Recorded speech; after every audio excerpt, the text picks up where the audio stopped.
take off a couple of heads a night. Somebody give me a guillotine. I just might ride on my enemies. Thought can I fuck on my energy? Nowadays they just talk, but they talk about nothing. Nowadays everybody wanna say something. Goddamn, I'm the man and it feel like it. Give a damn about a hater when I feel like it. Not today, not today, not today, not tomorrow. Get out my way, please, I'm trying to get paid. What is up, Earth's mightiest subscribers? It is your boy Ernie, the Blerd Without Fear. Robo will be here in a minute. Welcome to episode 81 of the Nerds of Culture podcast. We are the woke breakfast club. We are the woke shade room. We are the woke New York undercover of YouTube. And I would even say we are the woke justice gang out here. We are the woke justice gang of not just YouTube, but the podcasting, everything. We got it all on lock. You can't do nothing to us. You can't do nothing to us. We are the justice gang out here. But we out here, bitch. But no, Robo will be back in a second. He had to go grab some water, and that's all I got. I got nothing else after that.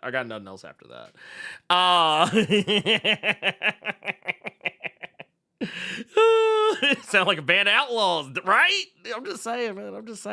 It does sound like a band of outlaws. Hey, there's the other half of the Justice Gang. There's the other half of the Justice Gang here. Ready to ride with us. That's not our name. That's not our name. No. Yeah, man, we're the Justice Gang. Yeah. I think Justice Gang sounds kind of cool, actually. You know what? You're in. You're in. There you go. You just need That's what we call micro spoilers without context. Exactly. See, you got nothing. You got nothing to go with. We're not doing a spoiler, but you might get little things like that. I don't know why. But I was thinking, like, you're thinking about the amount of spoiler. I was like, it's just a couple drips, just a little bit, just a little. No, no. In all seriousness, though, welcome everybody. We got to do something very special. I mean, to be fair, something that I think, some of y'all probably would have gotten to do had you maybe had known about it. Paid attention. I found out by accident. This man. You talking about going early, right? Yeah. Going early. Yeah. 'Cause I was like, you know what? Let me buy these tickets ahead of time. And I'm like, tonight. What? Oh shit. So I'm like, shit, I'm gonna buy them tonight. Like, sorry, you can't buy them tonight. It's got to be an Amazon Prime member. Well, shit, let me get this motherfucker. It's like, man, look. I'm going. It's like, you know what it was? It was like, man, finally, Jeff Bezos is paying off. Yeah, you know what? I think I've been a little bit too hard on Jeff Bezos. They say all billionaires, but he's all right. He good. I told you he good. I think he's okay. I think people are just too hard on him. You know what I'm saying? Nah, man. See, y'all be giving Jeff a hard time, man. This guy he just out here. He works hard for his money. He's just, he's just trying to do the best. Some elbow grease. You could be a billionaire too. Yeah. All you gotta do is be born with a little bit of money already. Like, see if you get born a millionaire, then really at that point, if you don't become a billionaire, that's on you. Like, if you can't if you can't get it to the next echelon, I mean, that's kind of a failing on you as a person. Yeah. Facts. So George Soros wouldn't get Oh, goddamn. Oh, hell no. So George nope. He said, nah. He'll pay for all the protests, though. He pays for all the bricks I throw and all the Molotov cocktails. Oh, yeah, no, 100%. He'll pay for all of that, but he won't pay for, early Superman tickets. No. Why? I mean, why would you? You know what I'm saying? Why would you? That's right. I mean, why on earth? Why on earth would you? You know what I mean? You know what's funny? This is how like in tune with the chat I am. Brian Smith says, Jeff and wanted to go ones. But I know, he said, Jeff is one of the good ones. And you're right. You're right. He's like, nah. He's like, I read it. no. You know what? See what Robo says. It's like, please. I'm the goddamn left face TV. I know what he said. I'm the king of typos. Right? You know who's worse at typos than me? My wife. I have nothing but practice at typos. I gotta really. And she's like, you know what I meant? I'm like, no. It's taking me a long ass time, but some of these typos are just like, I don't know what the fuck you're trying to say. It's like, I mean, do I? Right? Like, do I? Because I don't. I like our shirts today, though. Oh yeah, dude. We're I like our shirts. Yeah, look. Here's the deal. Look. Oh, you can stay woke. Where we at? This way. Yeah, here. there you go. You can stay woke. You know what I mean? And this was even easier because there's links on the bottom of the, if you're on YouTube, there's all the stores out there. This is how you support. Because I know one of y'all are going to buy a shirt between now and sometime. You know what I'm saying? Now and sometime. So between now and sometime, why wouldn't it be a shirt to help your peoples? You know what I'm saying? Right. So click your link and get you a Stay Woke shirt. And see, I'm gonna make it easy. I'm gonna make it extra easy. I'm gonna type in !Robo in the chat, and you know what's gonna happen? It's crazy. This is crazy. You'll never believe it. The actual Left Face merch store is actually the last link in there. Because I update shit. I'm out here. That's what's up. Should I take the TikTok out of there? Because I feel like, do any of us use TikTok anymore? Because I know I don't. I throw one on there every now and then. Okay. I'll throw one on there. Did they change it over though? I heard there's something happened. Like I heard some people saying fuck that place because some US company bought it. I gotta look into it. So from what I understand, a lot of the people I follow who have been saying fuck TikTok are people who have been on the platform for a while, but we're talking about how like they don't make any money from it. Like it actually kind of blew my mind because I actually used to be jealous of people who had blown up on TikTok. I'd be that guy that would be like, man, I really hate that. Like, I try and do a little something on TikTok, but man, this feast or famine out here, man, dude. How are y'all doing it? Like, I be seeing folks out here with hundreds of millions of thousands of bajillions of followers and hundreds of bajillions of millions of trillions of astronomical numbers of thousands of bajillions of views, and like I'm like, man, dude, y'all are eating off this shit. And then like when I talk to some of these people, they be like, yeah, no, TikTok ain't paying shit. And I'm like, ooh, damn, never mind. Like, yeah, that's me. Getting like 100, 200 times the views and 10% of the profit. Well, it's literally I'm the Kevin Hart meme at that point. I'm like, damn. I'm sorry. That's crazy. You just brought that up. Well, why? Because I definitely just used that clip in the video that we have for the fucking Ironheart hate coming up. I fucking put that in yesterday. That's crazy. That's crazy. I love it. I love it. Our periods are synced up. That's what's up. We're ready. Like, dude, no, it is. Like, it's for real. It's for real. We're like, we're in there. Like it's like that. Like it's like, oh shit. Okay, yeah, dude. Yeah, okay, all right. So I know if I start my shit, I know he got his shit. We in here. But like no. That one time you're like, I already knew you were gonna use that clip in that video. I mean, I forget what it was, but you were like, yeah. I knew you were gonna put that clip in there. It was the Emma Frost. I knew you were gonna throw. I knew you were gonna throw my rifles in there. I was honestly, I was waiting for it. I was just like, it's gonna be in here somewhere. Like, he plays that game too damn much, and I'll be. Yeah, I was like, look, because I don't know if y'all know, like, I'll be up. And sometimes it don't even be like at night. Sometimes it'll be like in the middle of the goddamn day. And like I'll just see, even though I don't game as much or as hard as I would normally like to these days, but I still keep Steam open. So I see when people turn on games. And like ever so often it'll be like, yeah, Robo just turned on Marvel Rivals. I'll be like, oh shit. Out here. I'll be like, out here. Bro, I'm not even lying. I'm not gonna even lie to you. I turned that motherfucking damn Discord label thing off. Because I know you motherfuckers are judging. Look, just because I'm retired, I could play 16 hours of games in a row if I fucking feel like it, okay? I serve my goddamn country. Y'all can read in English because of me, okay?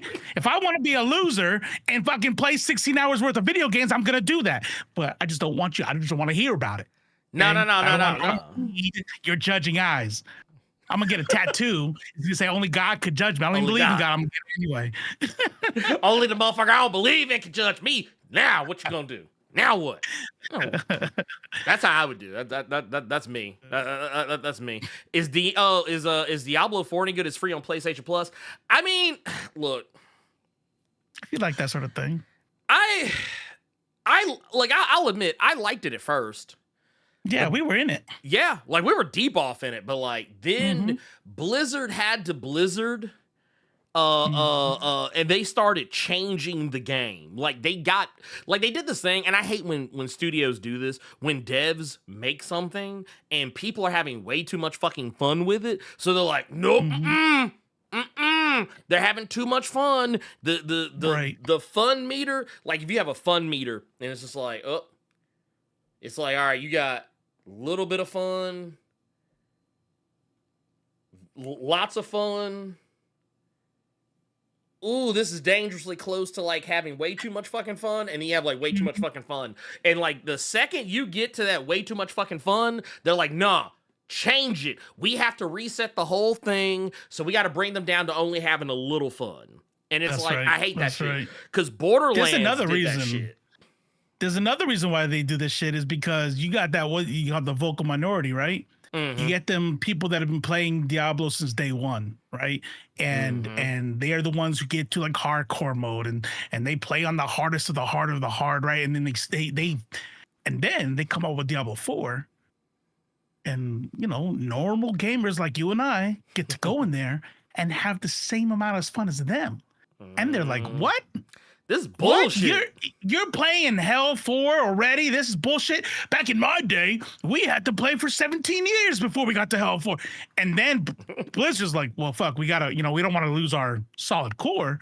So then they change it up. And I'm like, well, bitch, look, if you had made it this hard from the get, then I would know, I would be in it. But you're not gonna wait until I'm 200-300 hours into this goddamn game, make it hard, and then like, okay, click, I'm out. I'm out. Now supposedly they fixed it. I'm like, too late. I'm playing Kingdom Come and Marvel Rivals. I'm good. Well, and the thing is, like, look, we live in a world where I just personally believe there are way too many good games. Hold on. Hey, we're not doing spoilers today. So make sure spoilers stay out of the chat. Stay out of the chat. Stay out of the chat. Yeah, no spoilers. If I see y'all, like, I'm gonna go ahead and say right now, and I'm not bullshitting. I know some people think that I'm joking when I say it. If I see you post spoilers, you gonna catch it. So just go ahead and if you're a mod, just go ahead and delete them. Yes, ahead of time. Please save some heads before they start rolling.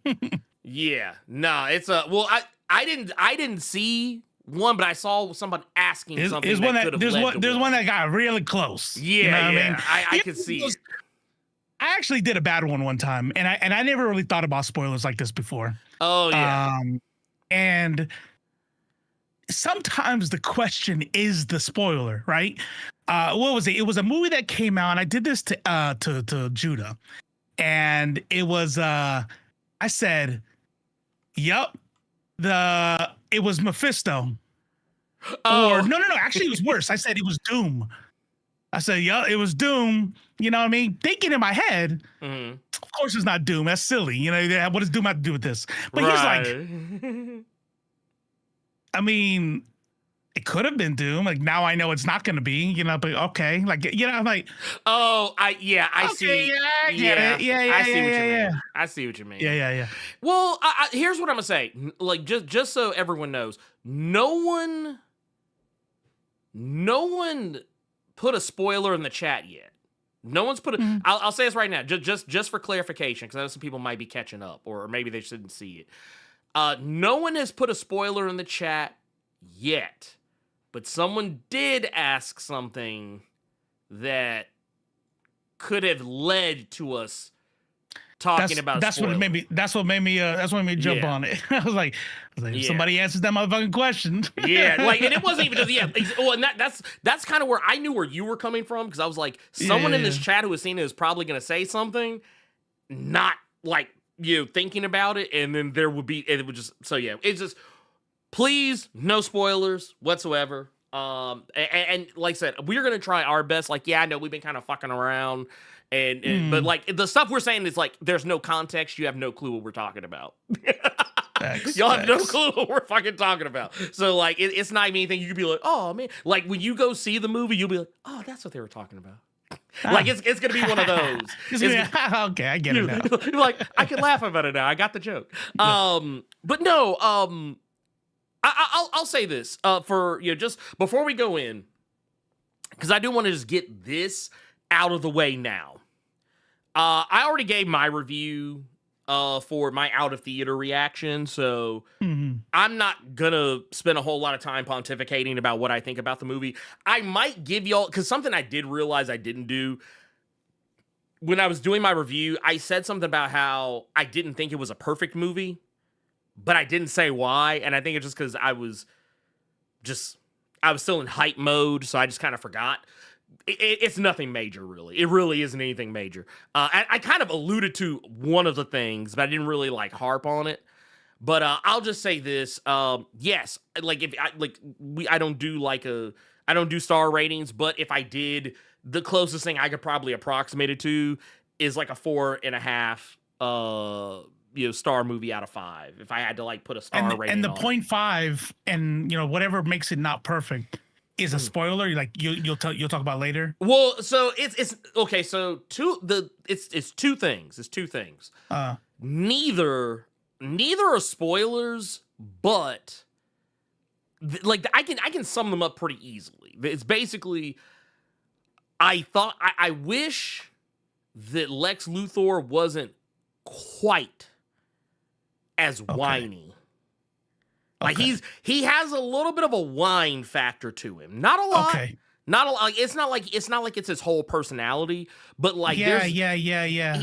Like it's like, you know what it is, and I'm willing to. And the only reason I kind of don't really think too much about it is because technically that is how Lex Luthor used to be. So who he's an analogy for, correct, who he's a parallel to, I think was why, because them are some whiny ass bitches. I think they're two people. Yes.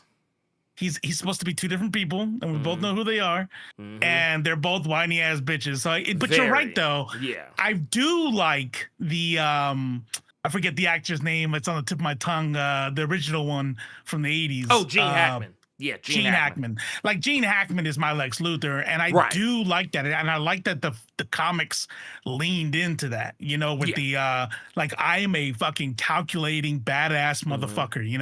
And not versus.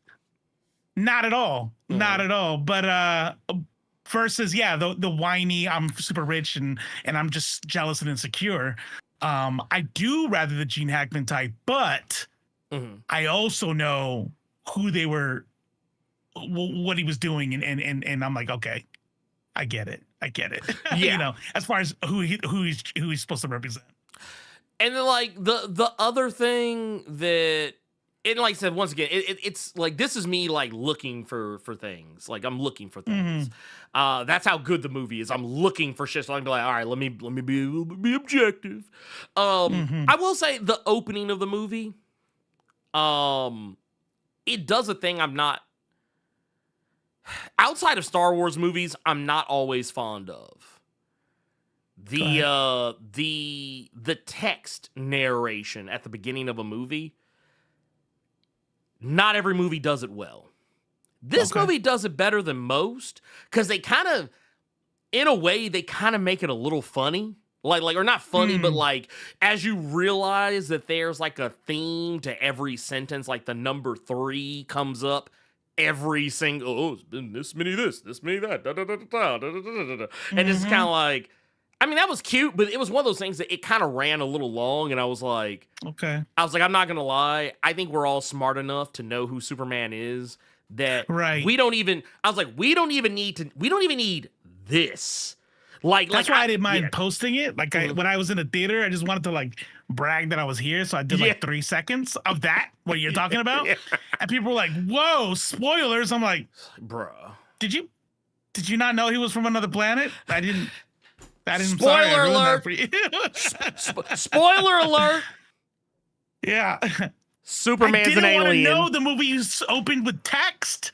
Now I fucking know. Well, what the fuck? Like, even though I like Eternals, like I Right. unironically like the movie Eternals. I actually unironically love the movie Eternals. But even that is something that, like, when they did it, I was like, ooh, you're going to take a lot of people out of this movie right away. Because they started with the in the beginning. And they did like the whole text thing. And they tried to make it all like biblical and shit. I was like, okay. I was like, for one, I think this is dumb. For two, there's a lot of people who are super fucking holy rollers. And you have just alienated about 98% of them by trying to make it like trying to make an analogy to God. Not saying that you're not allowed to, but just know that when you do this, like, because I'll be the first one to say, even though I don't like that type of shit, if I did do it, I would do it knowing that I would be pissing somebody off. So you might as well lean into it. Yeah. So just lean all the way into it. So yeah, those are, okay. And I tell you what, there is one last thing, and it's not even that fucking big of a deal. I did feel like the movie, people were talking about how, it's comic booky. It's comic booky. Oh, it's so comic booky. Shout out to Tyrone Magnus, who y'all know. You know what he probably. You already know what Tyrone had to say about it. Do I have to tell y'all what he said? Do I need? Do I need? Just tell him. Wait. Tell him what he said. Do I need I remind you all of what it was that he felt that he was talking about? I'll give you a guess. Maybe some of y'all will figure it out, but it's woke. Oh man, that's crazy. That's crazy. That's crazy. He said that. Man, we never would have thought. We never would have guessed. Mm-hmm. And I'm saying this as somebody who has a noggin. Okay, I know, especially like whenever I see like side by sides and like in streams like this, I sometimes think, my head is fucking pretty huge. I got a big ass head. Every time that motherfucker comes on screen, I know how big my like. Nah, that motherfucker got a big ass head. It makes me feel better about myself. You know what I'm saying? That dude's got a crow fucking magnon ass head. God, like y'all, man, that's a whole ass thumb. Yeah, dude, look up Crow Magnon, and that's Tyrone. Yeah. That's actually what his name should be. It should be Ty Crow Magnon. That's what his name should be. You know what? Not even a thumb, a big toe. Modoc. Yeah, no. Yeah. Oh my god, it's a whole big toe. Like, dude, it's just he looks like some shit you would see on like Star Trek. Like he looks like some shit you see on Star Trek. Yeah. Like one of the alien delegates. And they don't move their heads. Like yeah. Just big ass 100%. Like, and this is coming from and I'm a motherfucker who knows I have a big ass head, but like at least mine is shapely. Like his is just like his head is right. Like his shit gets perpendicular. It all connects to his and body. Yeah. and you could tell it's not from like weights either. You know what I mean? Right. It's just like his body's just growing, and I'm fat. Okay, so I can say that. It's not body shaming if you're already fat. You know. Right. I mean, listen, but it's because we know our own. That's right. We recognize our own. If you're not fat, you can't say that. That's our word. Yeah. That's our word. You're not allowed. Listen, I will say this much. Mm. And like you, I had to struggle. I had to really, really think about, and maybe it's the newness. Maybe after I watch it a second time or third time, I can sit there and I can go, okay, this part's a little dumb, or this part's silly, But I'm so hyped I'm so happy in the theater. Like I'm sitting there, I catch myself kind of leaning forward in my chair, cheesing. I'm like, Oh yeah. this is so good, man. This is so good. I'm not going to speak for myself. I'm actually going to speak for others because I have never minded this. Mhm. My favorite MCU movie outside of like the Infinity War shit is Ragnarok. That's my shit. I love humor. I love Guardians of the Galaxy. I love that shit. I do think, okay, I love it. But I know that I'm like, this is gonna be a lot of humor for some people. Oh yeah. Okay. Yeah. Like, No, this is I like, get. I Yeah. love it though. I know I'm good with it, but I'm just saying like, man, this might be even more jokes than Guardians Marvel. of the Galaxy. Like this Yeah. shit was like joking the whole time, Dude. And if you don't like that thing, maybe that's gonna bother you. Well, I'm gonna tell you what. Yeah, just to kind of let you guys know where I'm at with it. I'm gonna tell you what I liked about this the most, and I think why I think a lot of you are really gonna like this as well is because this to me is the first. I'm not to say that Marvel has not put out very, very, very, very, very comic book movies. But this is the first movie I think I have ever clapped eyes on that felt 110 million% like a comic book. Is clapping eyes kind of like clapping cheeks, or is that different? No, like blinking. Oh, blinking. Okay. It's a European thing. It's a European thing I've heard people say that kind of like just. So it has nothing to do with clapping cheeks. No, not it. Literally just means just like your eyes, like you've your eyes have blinked in his direction, but no, no cheeks. I promise you, no cheeks. No, I remember Christopher Reeves. I think it was pretty. I'm trying to think of like the heavy moments in this movie because there was heavy moments in Christopher Reeves, movie. Right? There was heavy moments, and in this one, even in the heavy moments, there was something that he was gonna goof around about. There was gonna be something that was gonna goof. We all know, like, this is not a spoiler because we saw the trailers, right? But they lean into the Gaza allegory stuff, and even during that, there's jokes, and I'm just like, yeah, I don't want to make it seem like I don't like it because I do. I just know that somebody's not gonna like it. Oh no, somebody's gonna get mad.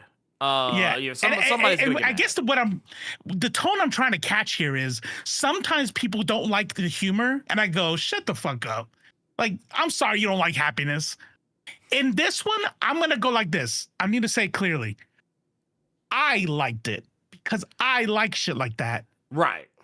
I think it's gonna be at a level where if you don't, I'm gonna be able to understand it a little bit. I'm gonna be like, I get it. Like sometimes it's like, shut the fuck up. You don't like being happy. I get it. But this time I'm going to be like, I get it. If you think it's too jokey, I get it. I like it though. Right. No, I'm at a point with it where I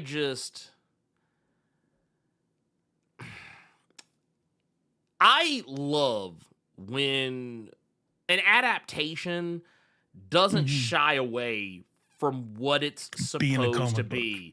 Like, like if you are going to, if someone tells me, hey, we're making we're making this movie, we're making a comic book movie, but we're gonna set it in a more realistic world, and and best yet, check this shit out. Not only are we gonna set it in a more realistic world, we are also going to do a deconstructionist story. So the characters are not going to be like what they are in the comics. They're not gonna have the same personality. They're not gonna have all the powers and abilities, because we're trying to take those away so we can show you what the hero is like when they don't have it. Underneath. Yeah, right. we want you.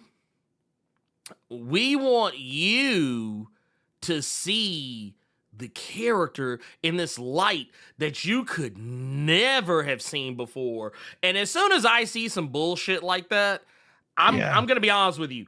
I am immediately like, this is my reaction. We do not care. I'm like, I don't want it.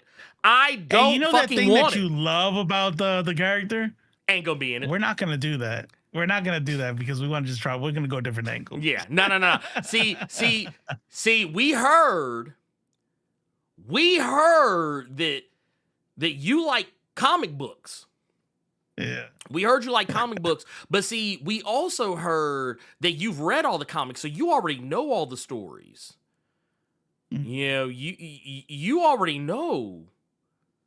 You already know all the stories. So what we're gonna do is we're gonna try and show you some shit you ain't seen before. It's like, no, trust me, I've seen it. So when I saw this, and let me make it clear, this was let's see here, this right here. This is what this movie put me in the mind of. So I know some of y'all, if you don't know what I'm talking about, this is the Triangle era. This was a time in Superman comics where there was only like 3 different fucking books that you had to buy. Like they literally, like DC was wilding when they did this, because they were literally pricing motherfuckers out of Superman. But the thing is, the stories were so good that you were gonna buy the motherfucker so you could know what was going on. Because basically what they would do is, so you would have to read Dan Jurgens' Superman, and then his shit would end, like his issue would end, and then you'd have to go to a whole ass other Superman title, like a Man of Steel or some shit. And like, oh, well, Jerry Ordway is over here writing, and it's like, okay, well, Jerry Ordway shit. All right, well, now you got to go back to Roger Stern, pimp. You got to go back to Roger Stern has his own Superman book, and all the other 2 books they bled into that one. And then I think at some point Roger Stern was out, and Louise Simonson came in, and but the long and short of it is, you were having to read 3 different fucking Superman books in order to get the whole story. And here's the fucked up part about that. It's not that you had to read so many different books. It was that they were all good. Yeah. So you had to. You didn't want to buy them, but you had to. Look, it's like, when you walked into that comic book shop, you might not have wanted to buy, several books, but you definitely fucking did. But yeah. And it was. They didn't have the sites, the websites no, back then either. Nah. Look, so I'm going to be honest with you. Mm-hmm. I'm going to be dead ass honest with you. Like music, fuck music. Fuck them billionaire 100%. fucking producers. Fuck them. Movies, fuck them. Yeah. Billionaire damn movie studios. I do not know how comic books are surviving. Yeah, no, it's actually wild. It's actually wild. That's kind of fucking crazy. Yeah. But you know what? I think it's against all odds. I really do. I think it's against all odds. I mean, I think it's a testament to just how strong the readership. What happens when we die though? What happens when people with the love of the game die?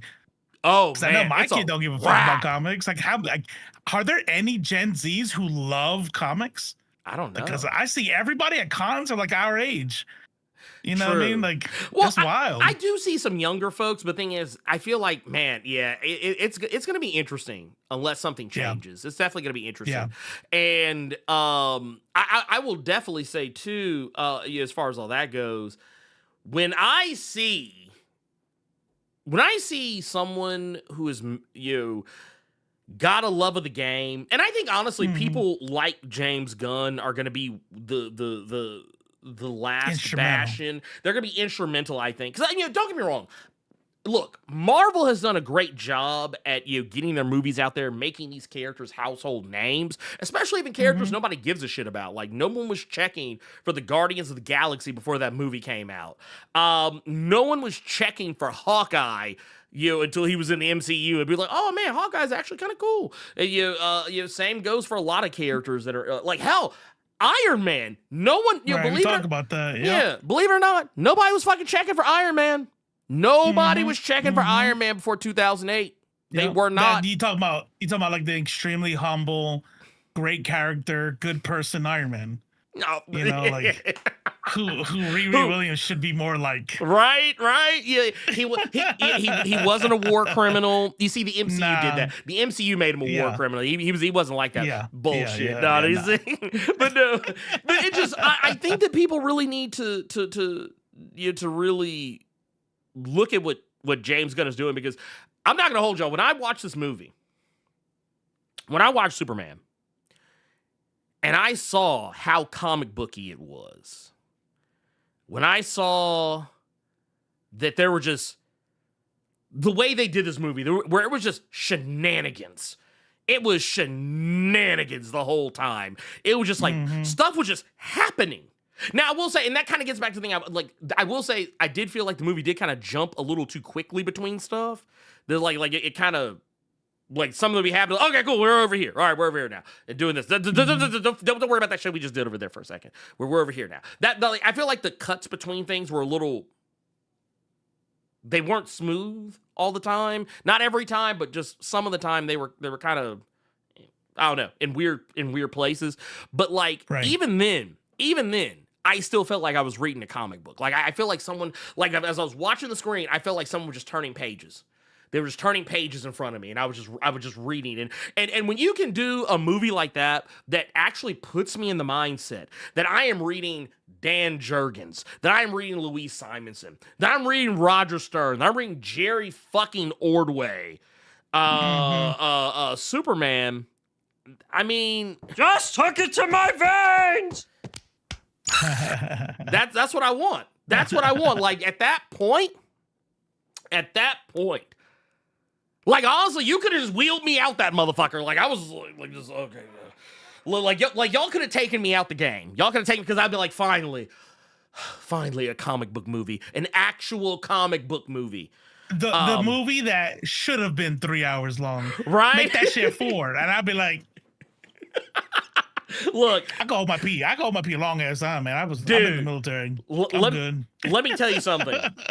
I have seen enough clips and trailers from Superman that there was a particular part in the movie where I was like, okay, this is the time I go pee. Because I was like, it was a part that I literally had seen a clip for, that I knew what was going to happen, and it wasn't like a high stakes moment. It was like when there's a point where, like, Superman goes back to Smallville, and I was like, okay, all right. Yeah, this is going to be stupid. Yeah. Yeah, I was like, I've seen this clip. I've seen this clip a million times. You love your dad. I get it. I get it. No. But I came back in time for that shit. But, like, it was like it was the whole, like, oh, yeah, he's chilling in his room. I was like, that's not a spoiler, it's in the trailers. But there's like a part where he's like chilling in his room, and I was like, yeah, I've seen this part. Okay, all right. And I, like, when I came back, I was like, ooh, just in time for the Ma and Pa stuff. All right, we're good, everybody, we're good. Y'all don't have to. I was gonna ask y'all to rewind, but we're good. But yeah, it was that good. And yeah,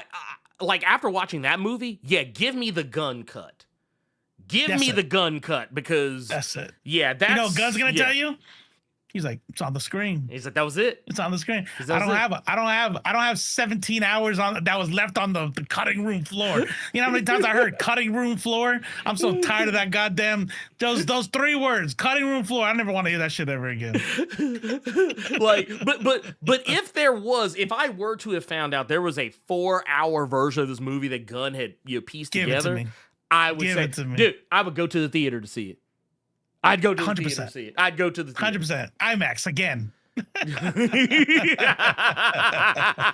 Look, and that's what I loved about, like, so when watching this movie, Superman, and the thing that I saw some people kind of give me some pushback on this. So I actually sat and thought about it. I've had 24, almost 48 hours to kind of sit and think, long and hard about my feelings on this, and I've come, and I've come to a conclusion that, you know what, I will concede the grounds. I will concede ground on the fact that is Christopher Reeve the best, Superman? Is he the best Superman we've ever seen on film? I'd be willing to concede that. 'Cause, I mean, yeah, he did a fantastic job as Superman. But I'm going to tell y'all right now, David Corenswet is the most accurate. David Corenswet is the most accurate Superman, I think, that we have seen on film. I know, yes, some people want to bring up Tyler Hoechlin from Superman and Lois, which I would also say you're not wrong. I think he did a fantastic job of playing Superman on that TV series. And if we've had a lot of good Supermans. Yeah, we're not spoiled. Yeah, except for Dean Cain. Dean Cain fucking sucks. Nah, fuck that. He doesn't even count. Yeah, I just brought him up. We were having a good moment there. We were. This was all about positivity. And you brought him up. I'm sorry. I apologize. You ruined it. You know what? I apologize. I should have left him out. I should have left him out. But now if you want to bring Tyler Hoechlin to the conversation, I think Tyler Hoechlin is actually the most comic accurate. I think he is the most comic accurate Superman we have had to date. I still haven't watched that show. Is it still going? Is it wrapped it up, right? Oh, it's done. Yeah, it's done. Four seasons. And it's in the did it wrap up nicely or did it get dropped? No. It wrapped up when it wanted to. Okay. All right. But I got one critique of this Superman. What's that? And I don't think that Christopher Reeves is perfect either. I think he has his faults. Yes, he does. And so does this one. And I'm trying to decide if it's. I don't think it's a spoiler. I'm not going to give any examples. I do not like when shit happens to near godlike beings and you make them struggle. You know what I mean? Like when the way Zack Snyder, allowed a punch from Batman, I don't give a fuck what kind of fucking suit it's from to do anything. Yeah. To do anything. It should be like punching a planet. Like, stop it. In this movie, one character, okay, fine. But it wasn't even just the one. Like, we saw the engineer in the trailer. He had to take her seriously. And I'm like, and there's a plot point on there that I won't talk about. Yeah. But I'm like, the motherfucker could hold his breath, but all right, whatever. Gotcha. Yeah, I know what you're talking about. Okay. Well, no, I tell you what, the only reason I think it was okay to kind of let the engineer, kind of pop off in this movie is because James Gunn is playing the long game. James Gunn's playing the long game with her character because he really wants to make the Authority, and she's a part of it. And she's like, and she's one of the when most people talk about the Authority, most of the time they're usually just talking about Midnighter and Apollo. But her, Jenny Sparks, and and there's some other characters in there as well. So she becomes good later. Yeah. She's okay. That's why when everything was going and. I don't want to go too much further, but basically, Are we doing spoilers next week? Next week. That's what I mean. Yeah, next week. Yeah, we'll talk about that next week. Give people some time to see it. But but I totally get where you're coming from. Now the thing is, I'm okay. I know you kind of have to you have to deal with Superman in such a way where he is I had to explain to somebody the other day. Yeah, because someone was saying, "Oh man, Superman, he's all powerful. He's always right. He's never wrong. He always wins. He can't be beat." Da da da da da. And it was in that same breath, I was like, "Well, Doomsday has entered the chat. He would like to have a word." Right, 100%. And even Zod, 100%. Has clapped. Any Kryptonian is gonna, Or Kryptonians have other races that are equals. Darkseid fucks them up. Shit like that. I'm fine with that shit. But if it's not that. And if he's depowered, this is a different reality. Mm-hmm. You know what I mean? Just like we have with you different weaknesses. I'm fine with that. I don't know if that's the case, but. Well, the thing I had to impart, the wisdom I had to impart was that, Superman can do a lot of shit. He is powerful. But the trick with Superman is that he doesn't always use his power. Like when if Superman has any indication, if he has any indication that you cannot take the full might of his power, he'll pull his punches, and he always does. Yeah. Now, a super punch is a super punch. But like I was even someone, a friend of the channel, Wednesday Pull, had posted something that I think a lot of people forget about. There was like a crossover between Superman and Spider-Man, where Spider-Man was putting hands on him. Like I'm talking about fighting that man like he was fighting Great Goblin. Spider-Man and Superman. Oh, okay. Yeah, it was Spider-Man and Superman in a crossover fighting each other, and Spider-Man was fighting Superman like his ass, like Superman was Green Goblin right after the night Gwen Stacy died, like right after he watched Gwen Stacy just done out of here. He was fighting Superman like that motherfucker shot Uncle Ben. How do you feel about that? Well, the reason why I kind of let it go is because Superman, his powers are weird. So what makes him superhumanly strong and durable? Yeah. It's kind of strange, and it's often up to the interpretation. If you give me some goddamn plot armor, you better not give me some plot armor. Depending on the writer bullshit. I say I already know where you're going with this. You're gonna piss me off. You're gonna piss me off. Well, no. Hear me out. Give me some comic book science. So when you talk about Superman, when we talk about Superman and his durability.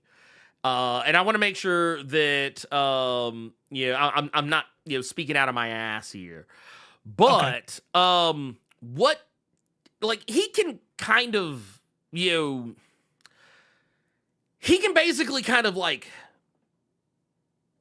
not be as stiff, basically, like when people are swinging on him like that. The reason why I like characters like if a Batman or like a what's a good another good example of even a Green Lantern, because Green Lanterns typically aren't superhumanly strong. I mean, it's the power of the ring that does it more than anything else. But like if a Green Lantern or a Mr. Terrific were to like punch Superman in the jaw, knowing good and goddamn well that should just, their hand should shatter. That's right. The Superman is known to kind of be like, I'm not gonna stiffen up. I'm just gonna, I'm okay. It's basically the equivalent of going limp. I'm gonna break their hand. Right? Yeah. Okay. It's the equivalent of going limp, basically. With him, like, he's so strong. He doesn't just pull his punches. Right. But he has to pull everything else, because if he were to really like. If I don't move, this dude's gonna shatter his hand. So I gotta go with it. Yeah. Okay. Yeah. Okay. Like the thing where everyone was seeing, like, 'cause I remember some people got really upset about the whole the scene where like he punches the guy and knocks his teeth out. I was like, dude, that was him like hitting that dude regular. That was him hitting that dude less than regular. But yeah, I mean, like, if I had to punch my grandson because he's going crazy, let's say like he snapped and I had to knock him out. I knock out my grandson's teeth, but I'm not gonna put my fist through his head. You know what I mean? Like, I'm just gonna like, I have to put him, knock him out to get it to the hospital. But yeah, you pull your punches. I like that. I like that a lot because, there was a video I saw recently, and it's this thing that rugby players do. I see football players do it too. The rugby players do it without pads or anything. And it's these big Samoan dudes, and they think they're in school and shit, and they just do a head-to-head. And it's super even with pads on, they do a head-to-head. But this one, boom, hit it. The guy fell down. People started cheering. They thought he was knocked out. No, he just instantly died. They had shattered his neck. And if you knew that shit was gonna happen, maybe you don't stiffen up and lower your shoulder, you know? Maybe you just drop with him because you're not trying to hurt the dude, you know? And so, yeah, because if that's the only way I'm gonna like, I know we love Spidey. I love Spidey. Yeah. But the way that you're telling me, like Superman is like, I'm not gonna fucking just, if I slap this motherfucker, like he's just gonna be pink mist. This is some, basically. You know what I mean? This is some The Boys type shit. You know what I mean? Like, right. I'm not gonna do that to this dude. You know? Yeah. Well, yeah, because I mean, when you think about like what Superman is ultimately capable of, yeah, you really just can't. Yeah, you really just can't have Superman just beating the brakes off everybody. Yeah, you really can't. Like, it's a fast way to it's a fast way to really mess up, ruin a character too. Yeah, because you don't want characters always like getting shit on and dunked on, because I mean at the end of the day it doesn't help anybody. Yeah, it doesn't raise anyone's cachet. It doesn't make anyone better. It just doesn't.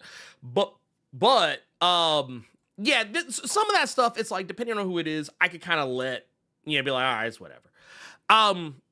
For Superman, it's just, because he's just so good. He's so nice, under normal circumstances, that he's always thinking about everyone else's well-being before he thinks about his own. And even more recently, there have been lots of stories that have kind of like impressed upon this. I remember when people talked about how, oh man, no, Superman, which villains do you think would be the most afraid of Superman? I was like, most of his villains aren't afraid of him. Because they know he's not gonna actually hurt them. Like, not in a way that, like, and like I was telling this one guy, I was like, Superman doesn't fight Toyman the same way that he fights Parasite, or like Lex Luthor the same way that he fights Zod or Doomsday or something. I mean, to be fair, in some respects, yeah, he kind of does fight Lex Luthor that same way, but like not as hard, because Lex Luthor, even in his most powerful battle armor, isn't as powerful as Doomsday. And even more recently, they had a storyline just came up in the comics where there was another version, like I guess technically, a bizarro version of Lex Luthor, basically. And even then, Superman didn't want to hurt him. He knew the guy could take it. He knew he could take it. He was like, nah, I don't want to hurt you. Yeah, that's just how he is. That's Big Blue for you. But what I will say is, and I think some people, I don't know how they're going to feel about this, I do think that not only was Superman accurate, I think a lot of the other characters in the movie were as well. I felt like, I know a lot of people probably went in thinking they were going to really like Guy Gardner.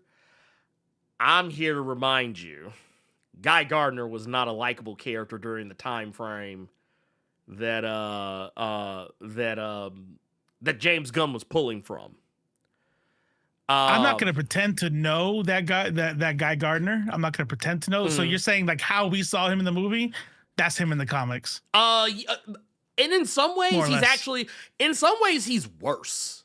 In the comics, because so I was telling some people that's the other day, because he's funny in the movie. Yeah, he's funny in the movie. Is he not so? He's not so funny in the comics. I don't think he's quite as fun. I think because I was recently going back and reading Identity Crisis. God help me, I don't know why. And for those who don't know, Identity Crisis probably. Yeah, I'll say it. It's probably one of the worst of all the crises that have ever come out. It's important for the fact that it does actually have a lot of history to it that kind of makes that has shaped the DCU going forward. But man, that shit aged like milk. Yeah. Or no. Let me take that back. Not even talking about Identity Crisis. I haven't even gotten to Identity Crisis yet. I'm actually already past Identity Crisis. I mean, I was reading Infinite Crisis that came after. And because that was kind of the thing, like Identity Crisis, but the statement stays the same. Identity Crisis paves the way for a lot of shit that comes later. So by the time that you get to Infinite Crisis, you're like, oh man, dude, this is like when people would ask me like, hey, does DC have anything like a Civil War? Like, do they have anything that's on the same level as Marvel's Civil War? And like Identity Crisis and Infinite Crisis, if you merge those, like you just kind of run right, like from one right to the next, that's pretty much it. That is their Civil War, more or less. Got it. But no, it's I'll tell you what, though. Geronimo Smith basically took the words out of my mouth. The Adams shit. Yeah, she still ain't shit. She still ain't shit. If anyone's wondering what I'm talking about, basically, Identity Crisis was a story arc where the elongated man, his wife, Sue Dibney, is killed off. But not only is she killed off, there's flashbacks to a sexual assault that happened. That is kind of the launching point for a lot of the shit that happened in the story itself. And it is the weirdest instance. It's like, it's not like I spit on your grave levels of weird. Yeah. But like, it's one of those that like, you're like, okay. Like, it's like, oh, I mean, he could have just kidnapped her and threatened to kill her. Like, we could have just left it at that. We didn't have to go to the nuclear option. All that extra shit. Like, you could have said, hey, you know what, honestly, it would have been better if he captured her and just cut a titty off. Like, that would have been better. God than damn. the other thing. That would have been better. That would have been better. Oh, I mean, I'm not the authority. I'm not the authority on that. But I'm just saying, like, I think it just would have been better. Like, hell, yeah, we can take titties out of the equation. We can take anything that's like sexual out of the equation. He could just cut a fucking finger off or some shit, cut a hand off, cut a foot off or some shit, right? Or whatever. Like, he could have maimed so he her in some way. Yeah, yes, 100%. Yeah. And when confronted by the Justice League about it, was like, I'll do it again. He's like, y'all gonna have to kill me. Wait, who and this is who? Dr. Light of all people. Oh, so they'd right there immediately, like somebody clapped, like they just clapped him. They just said, "Done, he's dead." No, they didn't. They did something else. They mind wiped him. They mind wiped him of everything.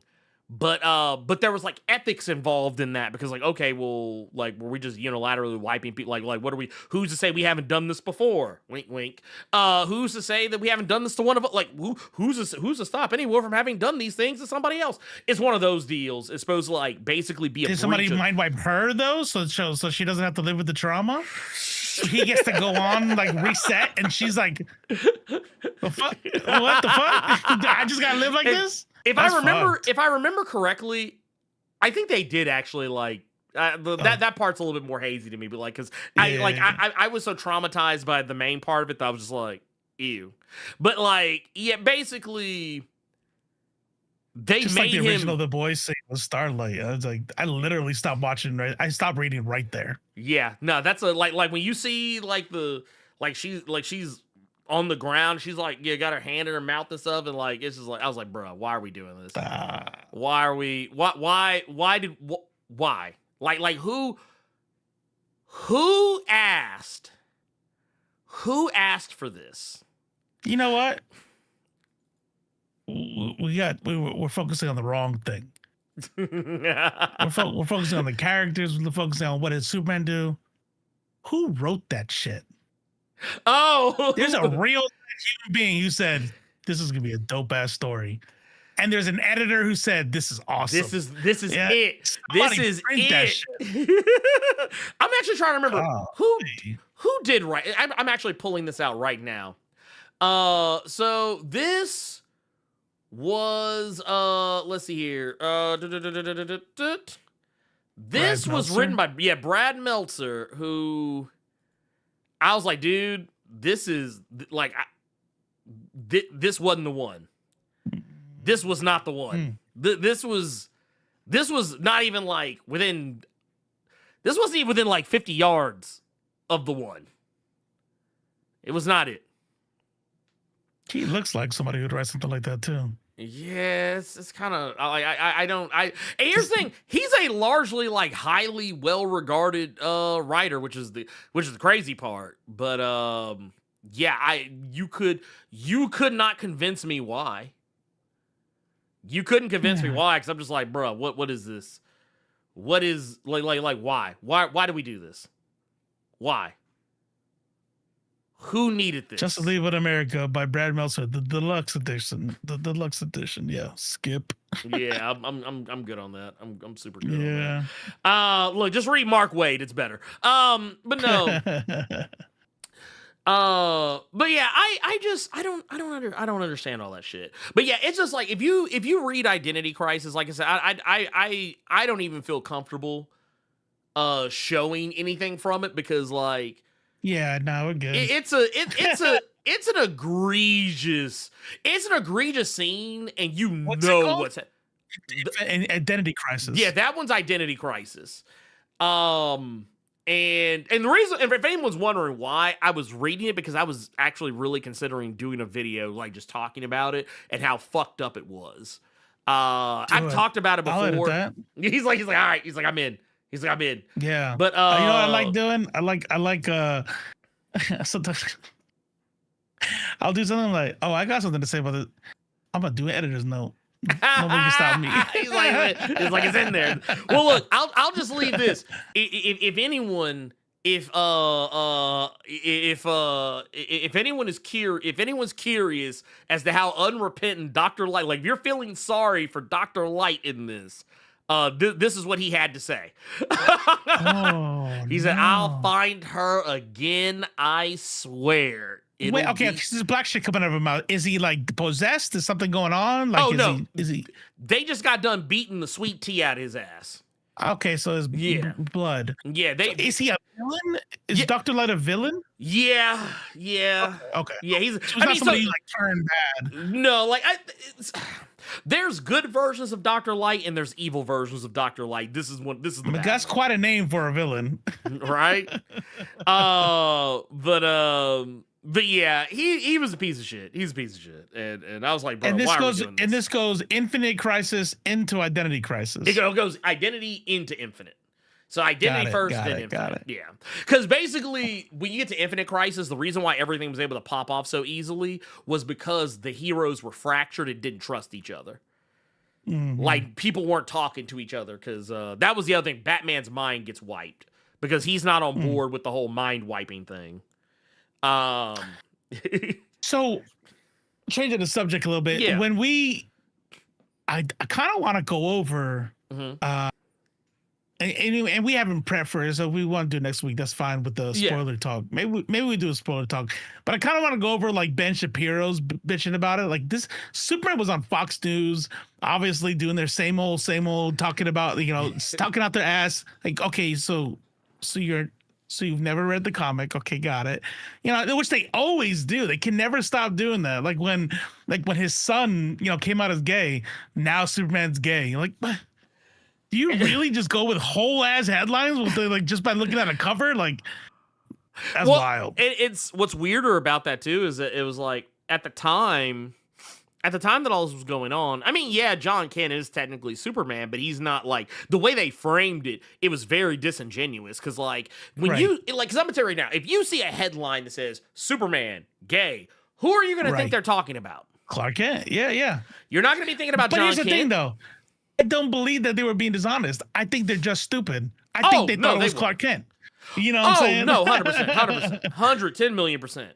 110 million % they were. There is no doubt in my mind about that. Yeah. But yeah, no, there's no way you could convince me otherwise.